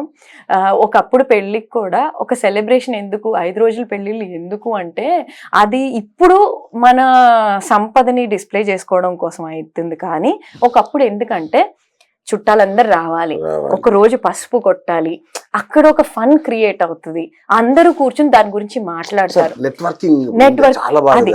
సో అందరు కలిపి షాపింగ్ చేస్తారు. ఎందుకు? వాళ్ళు షాపింగ్ చేసుకోలేక కాదు, ఇప్పుడు లాగా డబ్బులు లేక కాదు. అందరూ ఎందుకు వెళ్తారు అంటే ఆ పెళ్లి చీర వెనక ఒక కథ, ఇలా వెళ్ళాం 10 చూసాం, మాట్లాడుకోవడానికి ఒక స్టోరీ క్రియేట్ అయ్యేది. అండ్ అందరు కలిపి కూర్చునేవాళ్ళు, అండ్ అక్కడ అందరు కలిపి వంట చేసేవాళ్ళు. ఇప్పుడు అలా చెయ్యాలంటే కూడా మీరు ఒక 5గురు వంటోళ్ళని పెట్టి ఆ రిసోర్సెస్ పెట్టి అవన్నీ పెట్టి చెయ్యడం అనవసరమైన తలనొప్పి, లేకపోతే డబ్బులు ఖర్చు అనుకుంటారు. సో అప్పుడు అందరూ వచ్చేవాళ్ళండి, అంత టైం ఉండేది. ఇప్పుడు లాగా టైం ని మనీతో కొలవలేదు. ఫస్ట్ ఆఫ్ ఆల్ టైం ని మనీతో కొలవకపోవడం వల్ల ఇప్పుడు ఒక ఇంట్లో 30 మంది వస్తున్నారంటే 4 అక్క చెల్లెలు కలిసి వంట చేసేస్తారు. ఆ ఎనర్జీ అప్పుడు ఉంటది. ఇప్పుడు ఎవరొచ్చినా నేను చాలా మంచి చీర కట్టుకొచ్చా, నా చీర పాడవకూడదు, ఆర్ వాళ్ళ ఇంట్లో ఆర్డర్ చేయండి, ఒక బిర్యానీ ప్యాకెట్ పెట్టండి, వాళ్ళ ఇంట్లో నేను వంట చేసా, మా ఇంట్లో ఆమె రాలేదు, లేటుగా వస్తుంది. నువ్వు కంపేర్ చేసుకున్నప్పుడు ఇంకేం లేదు, ఇక్కడ రియల్ ఫన్ పోయింది. అలా కలిసి కొట్టుకునే కంటే ఆర్డర్ పెట్టేసుకోవడం బెటర్. సో మనం ఇవాల్వ్ అయిపోయాం, ఇందాక అనుకున్నట్టు టైం ప్రకారం ఇవాల్వ్ అయిపోయాం. సో డెత్ ఓన్ చేసేసుకున్నాము, అది కూడా ఒక ఈవెంట్ అయింది. ఇక్కడ చాలా మందికి చాలా డిఫరెంట్ ఒపీనియన్స్ ఉన్నాయి కదా. ఏమనంటే ఇప్పుడు వెళ్ళి మనం జరిగిపోయిన బాధను గుర్తు చేసినట్టు అవుతుంది, అంతకంటే తర్వాత మనం కామన్ గా కలిసినప్పుడు కన్సోల్ చేద్దాం, అంతకుమించి మనం కూడా ఏం చేయగలుగుతాం. ఒకప్పుడు ఏంటంటే పెళ్లికి వెళ్ళినా వెళ్ళకపోయినా, ఒక పిల్లోడు పుట్టినప్పుడు వెళ్ళినా వెళ్ళకపోయినా, చనిపోయినప్పుడు వెళ్ళాలి. ఎందుకు అంటే హిమ్మత్ ఉంటుంది. అంటే అందరు ఉన్నప్పుడు అరే వాళ్ళు లేకపోయినా మనకి వీళ్ళందరూ ఉన్నారు, మేబీ మనం నెక్స్ట్ చూడగలుగుతాము, మనకి వీళ్ళు ఒక ధైర్యంగా ఉంటారు. ఆ సెన్సిటివిటీ, సెన్సిబిలిటీ, ఇవన్నీ ఎందుకు మిస్ అయినాయి అంటే మనిషికి మనిషి కూర్చుని మాట్లాడుకోకపోవడం, అన్నిటికీ ప్రతి దానికి బాయిల్స్ డౌన్ టు టైం లేకపోవడం, లేకపోతే ఒకళ్ళనొకళ్ళు అర్థం చేసుకోకపోవడం. అర్థం చేసుకోవడం ఎప్పుడు అవుతుంది? 10 మాటలు మాట్లాడుకుంటే 2 ఫన్ ఉంటాయి, 2 అరుచుకుంటాం, ఆర్ మన అభిప్రాయ భేదాలు ఉంటాయి, 2 ఈ సెన్సిబిలిటీ ఎక్కడో టచ్ అవుతుంది. సో అవి లేనప్పుడు ఇవే అవుతాయి. డెత్ ఓన్ చేసుకున్నాక ఈవెంట్ అయిపోయింది. అండ్ ఇంట్లో కూడా అపార్ట్మెంట్ కల్చర్ పెరిగిపోయింది. ఒకప్పుడు లాగా మనకి ఇండిపెండెంట్ హౌసెస్ లేవు. సో ఎక్కడ పెడతారు గ్యాదరింగ్? ఈదర్ ఓనర్ ఒప్పుకోకపోవచ్చు, లేకపోతే వాళ్ళని అసలు ఉంచడానికి ఒప్పుకోలేదండి. చాలా అన్ఫార్చునేట్ విషయం. నా ఫ్రెండ్ ఫాదరే అన్ఫార్చునేట్లీ హార్ట్ అటాక్ అయితే వాళ్ళు లోపల రానివ్వలేదు, బయట టెంట్ వేసి ఉంచారు. ఉంచిన తర్వాత ఇప్పుడు అమ్మో దినాలు కూడా మీరు ఇక్కడే చేసేస్తారా? సో ఓనర్ కూడా ఒక హ్యూమన్ బీయింగే కదా, వాళ్ళ ఇంట్లో కూడా చనిపోవాలి కదా. సో అది అర్థం చేసుకోకపోయి ఇంకేం చేస్తారు? ఆప్షన్ ఏం లేదు. సో బయటే పెట్టాల్సి వచ్చింది. సో ఇంకా అలాంటప్పుడు వీళ్ళ ఫీలింగ్, పిలిచిన వాళ్ళ ఫీలింగ్, టైం లేకపోయినప్పుడు మనం కొన్ని రీజన్స్ చెప్పేసుకుంటాం. చెప్పుకుని ఏమనుకుంటాం, వాళ్ళే ఇంట్లో ఇట్లా బయట చేస్తున్నారు, మనం వెళ్ళి కూడా చేసేది ఏముందిలే, సో సారీ అనేసి ఒక మెసేజ్ పెడదాం, లేదా రేపు వెళ్ళినప్పుడు కలిసినప్పుడు చెప్దాం. సో ఇవన్నీ ఇవాల్వ్ అయిపోయామండి. లైక్ 19th సెంచరీ నుంచి 20th సెంచరీ నుంచి 21st సెంచరీకి వచ్చేసాం. అంటే మీరు ఎవాల్వ్ అయ్యామంటున్నారు కానీ ఇది విధ్వంసం కదా, కుటుంబ వ్యవస్థ విధ్వంసం అయిపోతుంది. విధ్వంసం చాలా రూపాల్లో ఉండొచ్చు. ఫర్ ఎగ్జాంపుల్ ఇప్పుడు మనం తాజ్ మహల్ చూసినప్పుడు అక్కడ ఆగ్రాకి ఇలా చూస్తే అదంతా మనకి భయానకంగా ఉంటది. అంటే ఇక్కడ ఊరేసేసారు, ఇక్కడ దండించేవాళ్ళు, దండన ఏంటి చేతులు కాళ్ళు కట్ చేయడం, అది విధ్వంసమేగా. మరి అక్కడ నుంచి చూస్తే మనం బెటర్ కి ఇవాల్వ్ అయినట్టే కదా. ఆ బెటర్ కి ఇవాల్వ్ అయ్యి ఒక బ్రతకడంలో ఒక పీస్ పెంచుకున్నాం. కానీ ఇక్కడ చూస్తే కుటుంబ వ్యవస్థ విచ్ఛిన్నం అవుతుంది కదా. ఇట్లాంటి ఇది అంటే సెన్సిబిలిటీస్ లేకపోవడం వల్ల, సెన్సిబిలిటీ లేకపోవడం విచ్ఛిన్నం అవ్వడం వల్ల మిస్ అవుతున్నారని కొందరైతే ఈ కొత్త జనరేషన్ వీటిల్లో హ్యాపీగా ఫీల్ అవుతున్నారు. ఒక రెస్పాన్సిబిలిటీ తప్పింది, ఒక టైం తప్పింది, ఒక ఆక్వర్డ్ ఫీలింగ్ తప్పింది, ఇలాంటివన్నీ ఫీల్ అవుతున్నారు. ఇప్పుడు శ్రీదేవి చనిపోయినప్పుడు బోనీ కపూర్ ని పలకరించడానికి వెళ్తే ఆయన విసుక్కున్నారంట. ఎందుకు అంటే ఏమన్నా అడుగుతారు, ఇప్పుడు అందరికి కొన్ని డౌట్స్ ఉన్నాయి, ఎవరు ఏ క్వశ్చన్ అడిగినా ఆయన అలా ఫీల్ అవటం. సో ఇదంతా ఏంటంటే ఇప్పుడు ఆ పిల్లలంతా ఎవరు రావద్దు, మమ్మల్ని ఎవరు పరామర్శించొద్దు టైప్ లో అయిపోయారు. సో జనరేషన్ గ్యాప్ లో ఆలోచన విధానం మారిపోయినప్పుడు అది విచ్ఛిన్నం అవటం అనుకోట్లా. అమ్మయ్య నాకు పీస్ అనే ఒక పేరు వచ్చింది దానికి.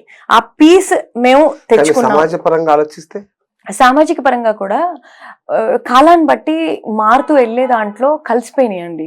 అంటే ఫర్ ఎగ్జాంపుల్ ఇప్పుడు ఎప్పుడులాగా మనం కట్టెల పొయ్యి మీద చాలా బాగుంటుంది, ఇప్పటికీ మనకు తెలుసు కట్టెల పొయ్యి టేస్ట్ మార్వలెస్.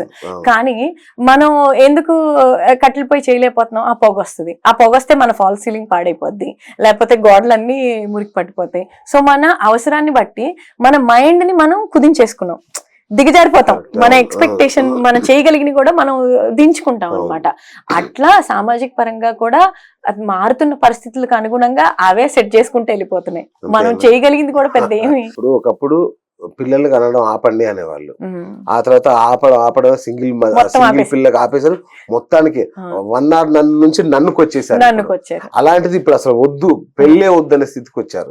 మరి సమాజ నిర్మాణం కుంటుపడితే దేశ పరిస్థితి ఏంటి నెక్స్ట్? అంటే కొన్ని దేశాల్లో చూశాను, నేను వింటున్నాను, ఈ దేశంలో కనీసం 2 కనకపోతే నీకు శిక్ష, లేదంటే మా దేశానికి రండి.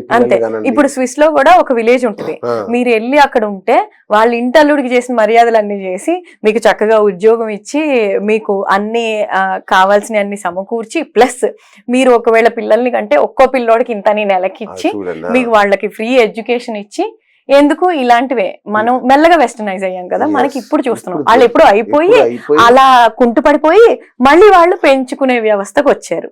అంటే మేబీ మనకు కూడా అండి కొత్త ఒక వింత పాత ఒక రోతలాగా మనం కూడా అదే కోరుకుంటున్నామేమో. ఎందుకంటే ఫస్ట్ అన్నాం ఫారెస్టేషన్, చెట్లు, అది ఇది. చెట్లు ఉన్న దగ్గర నుంచి ఏం చేసాము, అబ్బాయి ఇదంతా ఇలా ఉంది, వానకి గొడుగు లేదు, ఇలా లేదు, మనం ఇల్లు కట్టుకోవాలి, దాన్ని కట్ చేసాం.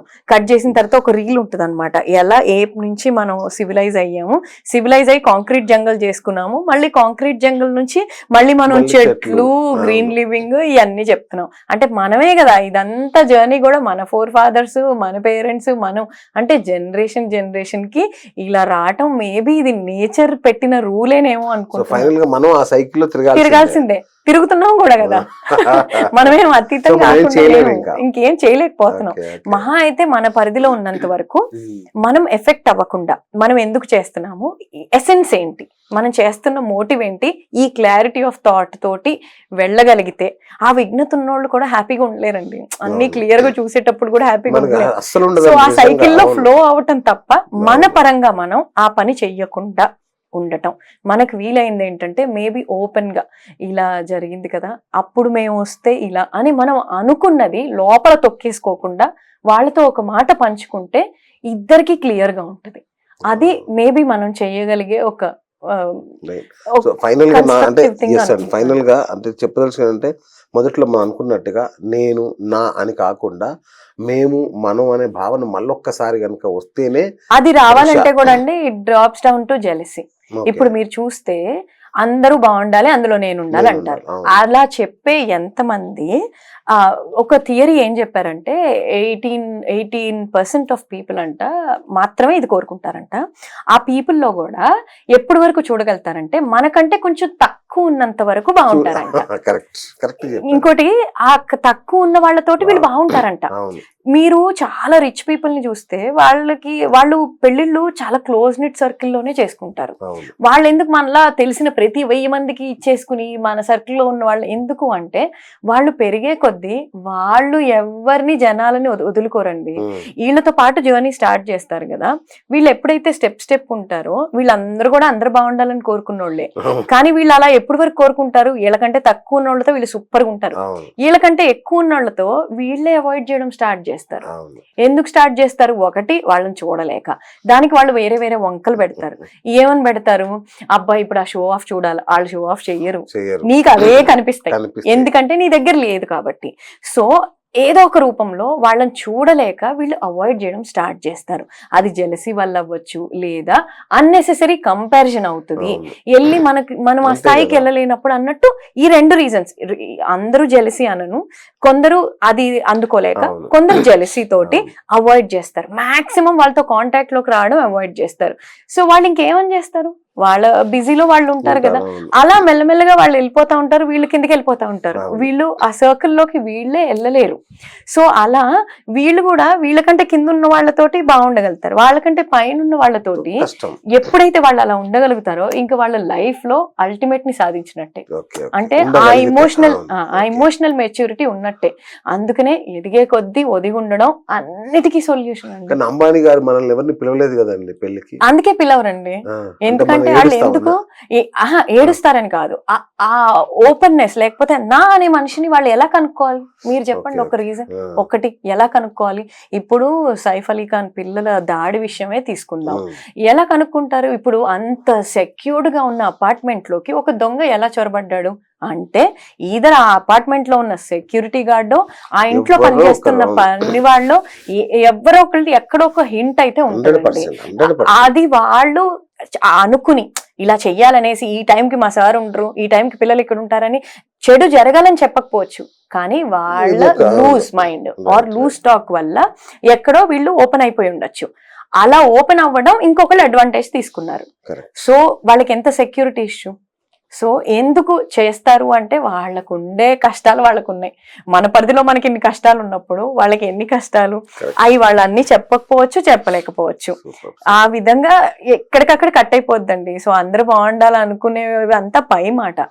ఫైనల్ గా సమాజానికి ఏం చెప్తారు, కుటుంబ వ్యవస్థ విచ్ఛిన్నం కాకుండా కాపాడుకోవడానికి ఏం చేయాలి? క్వాలిటీ టైం అండి. ఉమ్, ఓన్లీ సూపర్. ఒక్క మాటలో చెప్పుకోవాలంటే మనసిప్పి మాట్లాడుకోవాలి, క్వాలిటీ టైం స్పెండ్ చేయాలి, అంతే. అంతే. ఈ రెండిటిని మించిన మందు ఏం లేదు ఇంకా. Wow, super. అది గంటలు గంటలు అవ్వక్కర్లేదు, 5 minutes 10 minutes 15 minutes చాలు. అవ్వచ్చు, బట్ పర్ డే. అంటే మనము ఒక మంచి కనిపించడానికి కష్టపడతాం, అలాగే కెరియర్ లో పైకి రావడానికి ఒక కష్టపడతాం. అలా ఈక్వల్ ఇంపార్టెన్స్ మన రిలేషన్షిప్స్ కి ఇవ్వాలి. ఉమ్, అప్పుడు మనం సొసైటీ అంతా బాగు చేయం, మన ఫ్యామిలీ బాగుంటే మనము తెలియకుండా ఒకళ్ళకి ఇన్ఫ్లుయెన్స్ ఇన్స్పిరేషన్ Exactly. అవుతున్నారు. ఇవాళ మొత్తంలో అండి మీకు తెలియకుండానే మీరు ఒకళ్ళని ఇన్స్పైర్ చేసి ఉండొచ్చు, మీరు ఒకళ్ళని ఇన్ఫ్లుయెన్స్ చేసి ఉండొచ్చు, అవును. మీరు ఒకళ్ళని జెలస్ చేసి ఉండొచ్చు. ఈ 3 మనకు తెలియకుండా మనం చాలా చేస్తాం. సో మనం ఏ ఫోకస్ పెట్టుకోకుండా మన ఫ్యామిలీ మనం ఎలా హ్యాపీగా ఉండాలి, ఏం చేయాలి, దానికి యాక్టివ్ గా మనం ఒక చెయ్యాలండి. అంటే వంట చేయడానికి ఒక టైం తీసుకుని వంట చేస్తున్నాం, అలా కెరియర్ కోసం ఒక టైం తీసుకుని స్కిల్స్ అప్డేట్ చేసుకుంటున్నాం, అలా ఫ్యామిలీ కోసం ఒక టైం. ఆ టైంని డిస్టర్బ్ చేయకండి. ఎవ్రీ మంత్ అనుకోండి, మీరు ఎవ్రీ డే అనుకోండి, యాక్టివ్గా తీసుకుని మనసిప్పి మాట్లాడాలి. ఎందుకంటే మనకి ఈవెన్ మగవాళ్ళైనా సరే నేను సారీ చెప్పకూడదు, నేను గట్టిగా నవ్వకూడదు, ఈ నార్మ్స్ అన్ని వదిలిపెట్టాలండి. ఇంత ఇవాల్వ్ అయిపోయాం కదా మనం. వదిలిపెట్టేసి మీ అమ్మాయి అనుకోండి, మీ అబ్బాయి అనుకోండి, మన పిల్లలకి మనం కోపంలో మనం అనుకున్నట్టు ఏదైనా ఒక మాట, సారీ నాన్న ఇలా జరిగింది, I was in work pressure, but ఇంకోసారి జరగకుండా, వై చెప్తే తప్పేంటి, మనం సారీ చెప్తే తప్పేంటి. ఇలా ఎప్పుడైతే మనం తగ్గించుకుంటామో ఆటోమేటిక్ గా మన పిల్లలు సారీ కామన్ అని నేర్చుకుంటారు, రిజెక్షన్ కామన్ అని నేర్చుకుంటారు, టైం స్పెండ్ చేయడం కామన్ అని నేర్చుకుంటారు, గొడవలు కామన్ అని నేర్చుకుంటారు. అన్ని నేర్చుకున్నప్పుడు హ్యాపీగా ఒక కూరలో ఉప్పు కారం మసాలా అన్ని ఎంత ఉండాలో అంత ఉండాలి. గొడవలు లేనిది ఆర్గానిక్ లైఫ్ కాదు, మసాలా లేని లైఫ్ ఉండదు. సో ఇవన్నీ కామనే, ఇవన్నిటితోటి మనం ముందుకెళ్ళాలి. అందులో హ్యాపీగా ఎలా ముందుకెళ్ళాలనేది చెయ్యాలంటే మాత్రం టైం స్పెండ్ చేయాలి, క్వాలిటీ టైం స్పెండ్ చేయాలి, అంతే. మీరు వస్తువులు కూడా ఇవ్వద్దు, ఏదో మనం ఇచ్చేసి లగ్జరీ ఇచ్చేసామని ఓపెన్ గా మాట్లాడుకునే చనువు ఇవ్వాలి. ఎక్కడైతే దాపరికం ఉంటుందో అక్కడ పిల్లలు మనతో ఏదో చెప్పలేరు, అక్కడే పెద్ద పెద్ద స్టెప్స్ జరిగిపోతాయి. ఇలా మీరు టైం స్పెండ్ చేసినప్పుడు ప్రతిరోజు బుక్ మొత్తం ఒకరోజు చదవక్కర్లా, మనం ఒక్కొక్క పేజ్ చదువుతాం కదా, ఎక్కడో అర్థమైపోద్ది. లేదు వీళ్ళు అబద్ధం చెప్తే ఇలా రియాక్ట్ అవుతారు, మనకు తెలిసిపోయింది. ఫస్ట్ అబద్ధంలోనే మనం పట్టేసుకుంటాం. సో ఎక్కువ పెద్ద తప్పులు జరిగే స్కోప్ లేదు అక్కడ. ఓపెన్ గా మాట్లాడనివ్వాలి. హే పెద్దోళ్ళ ముందు ఇలా చెప్పకూడదు, నో అలాంటి గిరిగి ఇయ్యకండి, ఇంకా చెప్పనివ్వండి. ఆ చెప్పినప్పుడు మీరు వెంటనే పెద్దోళ్ళలాగా రియాక్ట్ అవ్వకుండా నిజంగా చెప్పాడంటే మీ మీద నమ్మకంతో చెప్పారు, ఒక ఫ్రెండ్ లా చెప్పారు, అప్పుడు దాన్ని రిసీవ్ చేసుకోండి. ఎందుకు మనం వినకూడదు? అండ్ ఒక మంచి మాట ఉంటుందండి, ప్రతిరోజు మన ఫస్ట్ డే అనుకోవాలి, ప్రతిరోజు మన లాస్ట్ డే అనుకోవాలి. ఫస్ట్ డే ఎక్కడ అనుకోవాలంటే మనం ఎవరితో అయినా మాట్లాడేటప్పుడు, ఏదైనా ఒక ప్రయత్నం చేసేటప్పుడు, ఇవాళే ఫస్ట్ అనుకోండి, మనం ఒక ఫ్రెషర్, మనకి ఏం తెలియదు అన్నప్పుడు మొత్తం నేర్చుకుని చేస్తాం, అప్పుడు మనకు గర్వం ఉండదు, అందరినీ కనుక్కుని చేస్తాం. అలా ఫస్ట్ డే అనుకుని చెయ్యాలి. లాస్ట్ డే అని ఎప్పుడు అనుకుంటామంటే, మనకి ఇంకొక రోజు లేదనుకోండి, ఇవాళే లాస్ట్ అనుకోండి, మీరు ఏం పని చేస్తారు? చాలా ఇంపార్టెంట్ పనిగా చేస్తారు. ఎవరితో స్పెండ్ చేస్తారు? ఎంత టైం స్పెండ్ చేస్తారు? ఇవాళే లాస్ట్ డే అన్నట్టు ఫ్యామిలీతో స్పెండ్ చేయాలి. ఏదైనా నేర్చుకునేటప్పుడు వాళ్ళ ముందు మనం తగ్గి ఉండేటప్పుడు, వాళ్ళతో ఓపెన్ గా మాట్లాడేటప్పుడు ఇవాళే ఫస్ట్ డే అనుకుని మాట్లాడండి. మనమే ఆ పిల్లోడి ప్లేస్ లో ఉంటే ఎలా? అప్పుడు అసలు ఏ ప్రాబ్లమ్స్ కి ఏది రాదండి. వచ్చినా హ్యాపీగా నవ్వుతూ అందరం ఫ్యామిలీ అంతా చేతులు పట్టుకుని ఈదేస్తారు. ఈ పిల్లలు బయటికి వెళ్ళి కూడా ఇంకొక స్పౌస్ ని పెళ్లి చేసుకున్నా వాళ్ళ ఇండిపెండెంట్ ఫ్యామిలీస్ తోటి వాళ్లే కదా సొసైటీ అవుతారు. వాళ్ళు మళ్ళీ ఒక ఫ్యామిలీ, వాళ్ళ పిల్లలు వాళ్ళని ఇన్ఫ్లుయెన్స్. సో అలా మనమే ఒక ఫ్యామిలీని, ఒక సొసైటల్ ఫ్యామిలీని స్ప్రెడ్ చేస్తున్నాం కాబట్టి చేంజ్ బిగిన్స్ అట్ హోమ్. ఆ హోమ్ లో స్టార్ట్ అయిన చేంజే బయట కూడా ఉంటది. మనం చూస్తే జాయ్ఫుల్ గా ఉండాలి, ఎనర్జీ రావాలి. ఒకటే మాట, మన కుటుంబాన్ని మనం బాగా చూసుకున్నాం అనే కాన్సెప్ట్ మొదలైతే అంతే, ప్రపంచం అంతా అలాగే చూసుకుంటారు. జయించినట్టే, దెబ్బకి వరల్డ్ మొత్తం మారిపోద్దండి. ఎందుకంటే ఎవరి కుటుంబాన్ని వాళ్ళు బాగా చూసుకుంటారు. అప్పుడు ఊరికే జడ్జిమెంట్ కూడా ఇవ్వమండి, మనం ఇంకేముండవు. అండ్ అందులో పరిపక్వతతో ఆలోచిస్తాం ఆటోమేటిక్ గా. ఆ ఇమోషనల్ మెచ్యూరిటీ మనకు ఉన్నప్పుడు ఇంకా జాయ్ అండి. మనతో ఉండడానికి జనాలు ఇష్టపడతారు. మీకు డిసిప్లిన్ ఉండొచ్చు, అందరికీ డిసిప్లిన్ ఉంది, ఆపాదించక్కర్లేదు మీరు వేరే వాళ్ళ మీద. ఇది మెయిన్ పాయింట్. అది మీకు ఎలా ఉందో, మీకు నచ్చింది మీ వరకు ఉంచండి, ఆపాదించకుండా మనం ఓన్ చేసుకోగలగాలి. అప్పుడు మనం ఒక వైబ్ పంచుతాం, మనకు ఒక ఓరా ఉంటది, ఆ మనిషితో మాట్లాడితే భలే ఉంటది, అరే హ్యాపీగా ఉంటది, అరే ఎనర్జీ వస్తుంది అని మన కోసం వెయిట్ చేసే మనుషుల్ని మనం సంపాదించుకుంటే బిగ్గెస్ట్ ఆస్తి అండి. సూపర్ సూపర్ అండి, థ్యాంక్ యూ. చాలా అద్భుతమైన విషయాలు డిస్కస్ చేశారు ఇవాళ. అంటే నిజంగా ప్రతి మనిషి కూడా, ప్రతి వ్యక్తి ఈ ఇంటర్వ్యూ ఖచ్చితంగా చూడాలి. నిజంగా చూస్తే ఎంతో కొంత ఖచ్చితంగా మార్పు అయితే వస్తుంది. థ్యాంక్ యూ రోజా గారు, thank you so so much much అండి. అండి. సో చూశారు కదా, కుటుంబ విలువలు పతనమవుతున్న వేళ రెండు విషయాలు గుర్తుపెట్టుకోండి. ఒకటి, క్వాలిటీ టైం, మీ కుటుంబ సభ్యులకు క్వాలిటీ టైం ఇవ్వండి. రెండో ముఖ్యమైన విషయం, మనసు విప్పి మాట్లాడండి ఏ విషయం ఉన్నా. ఈ 2 మంత్రాలు తారక మంత్రాలు. కుటుంబ వ్యవస్థ మిగిలి ఉండాలి, బతికి ఉండాలి, అందరూ బాగుండాలంటే ఇది చేయాల్సిన విషయం అని రోజా గారు చెప్పారు. సో ఇది ఇవాళ బిఎస్ టాక్ షో. నేను మీ బిఎస్, సైనింగ్ ఆఫ్.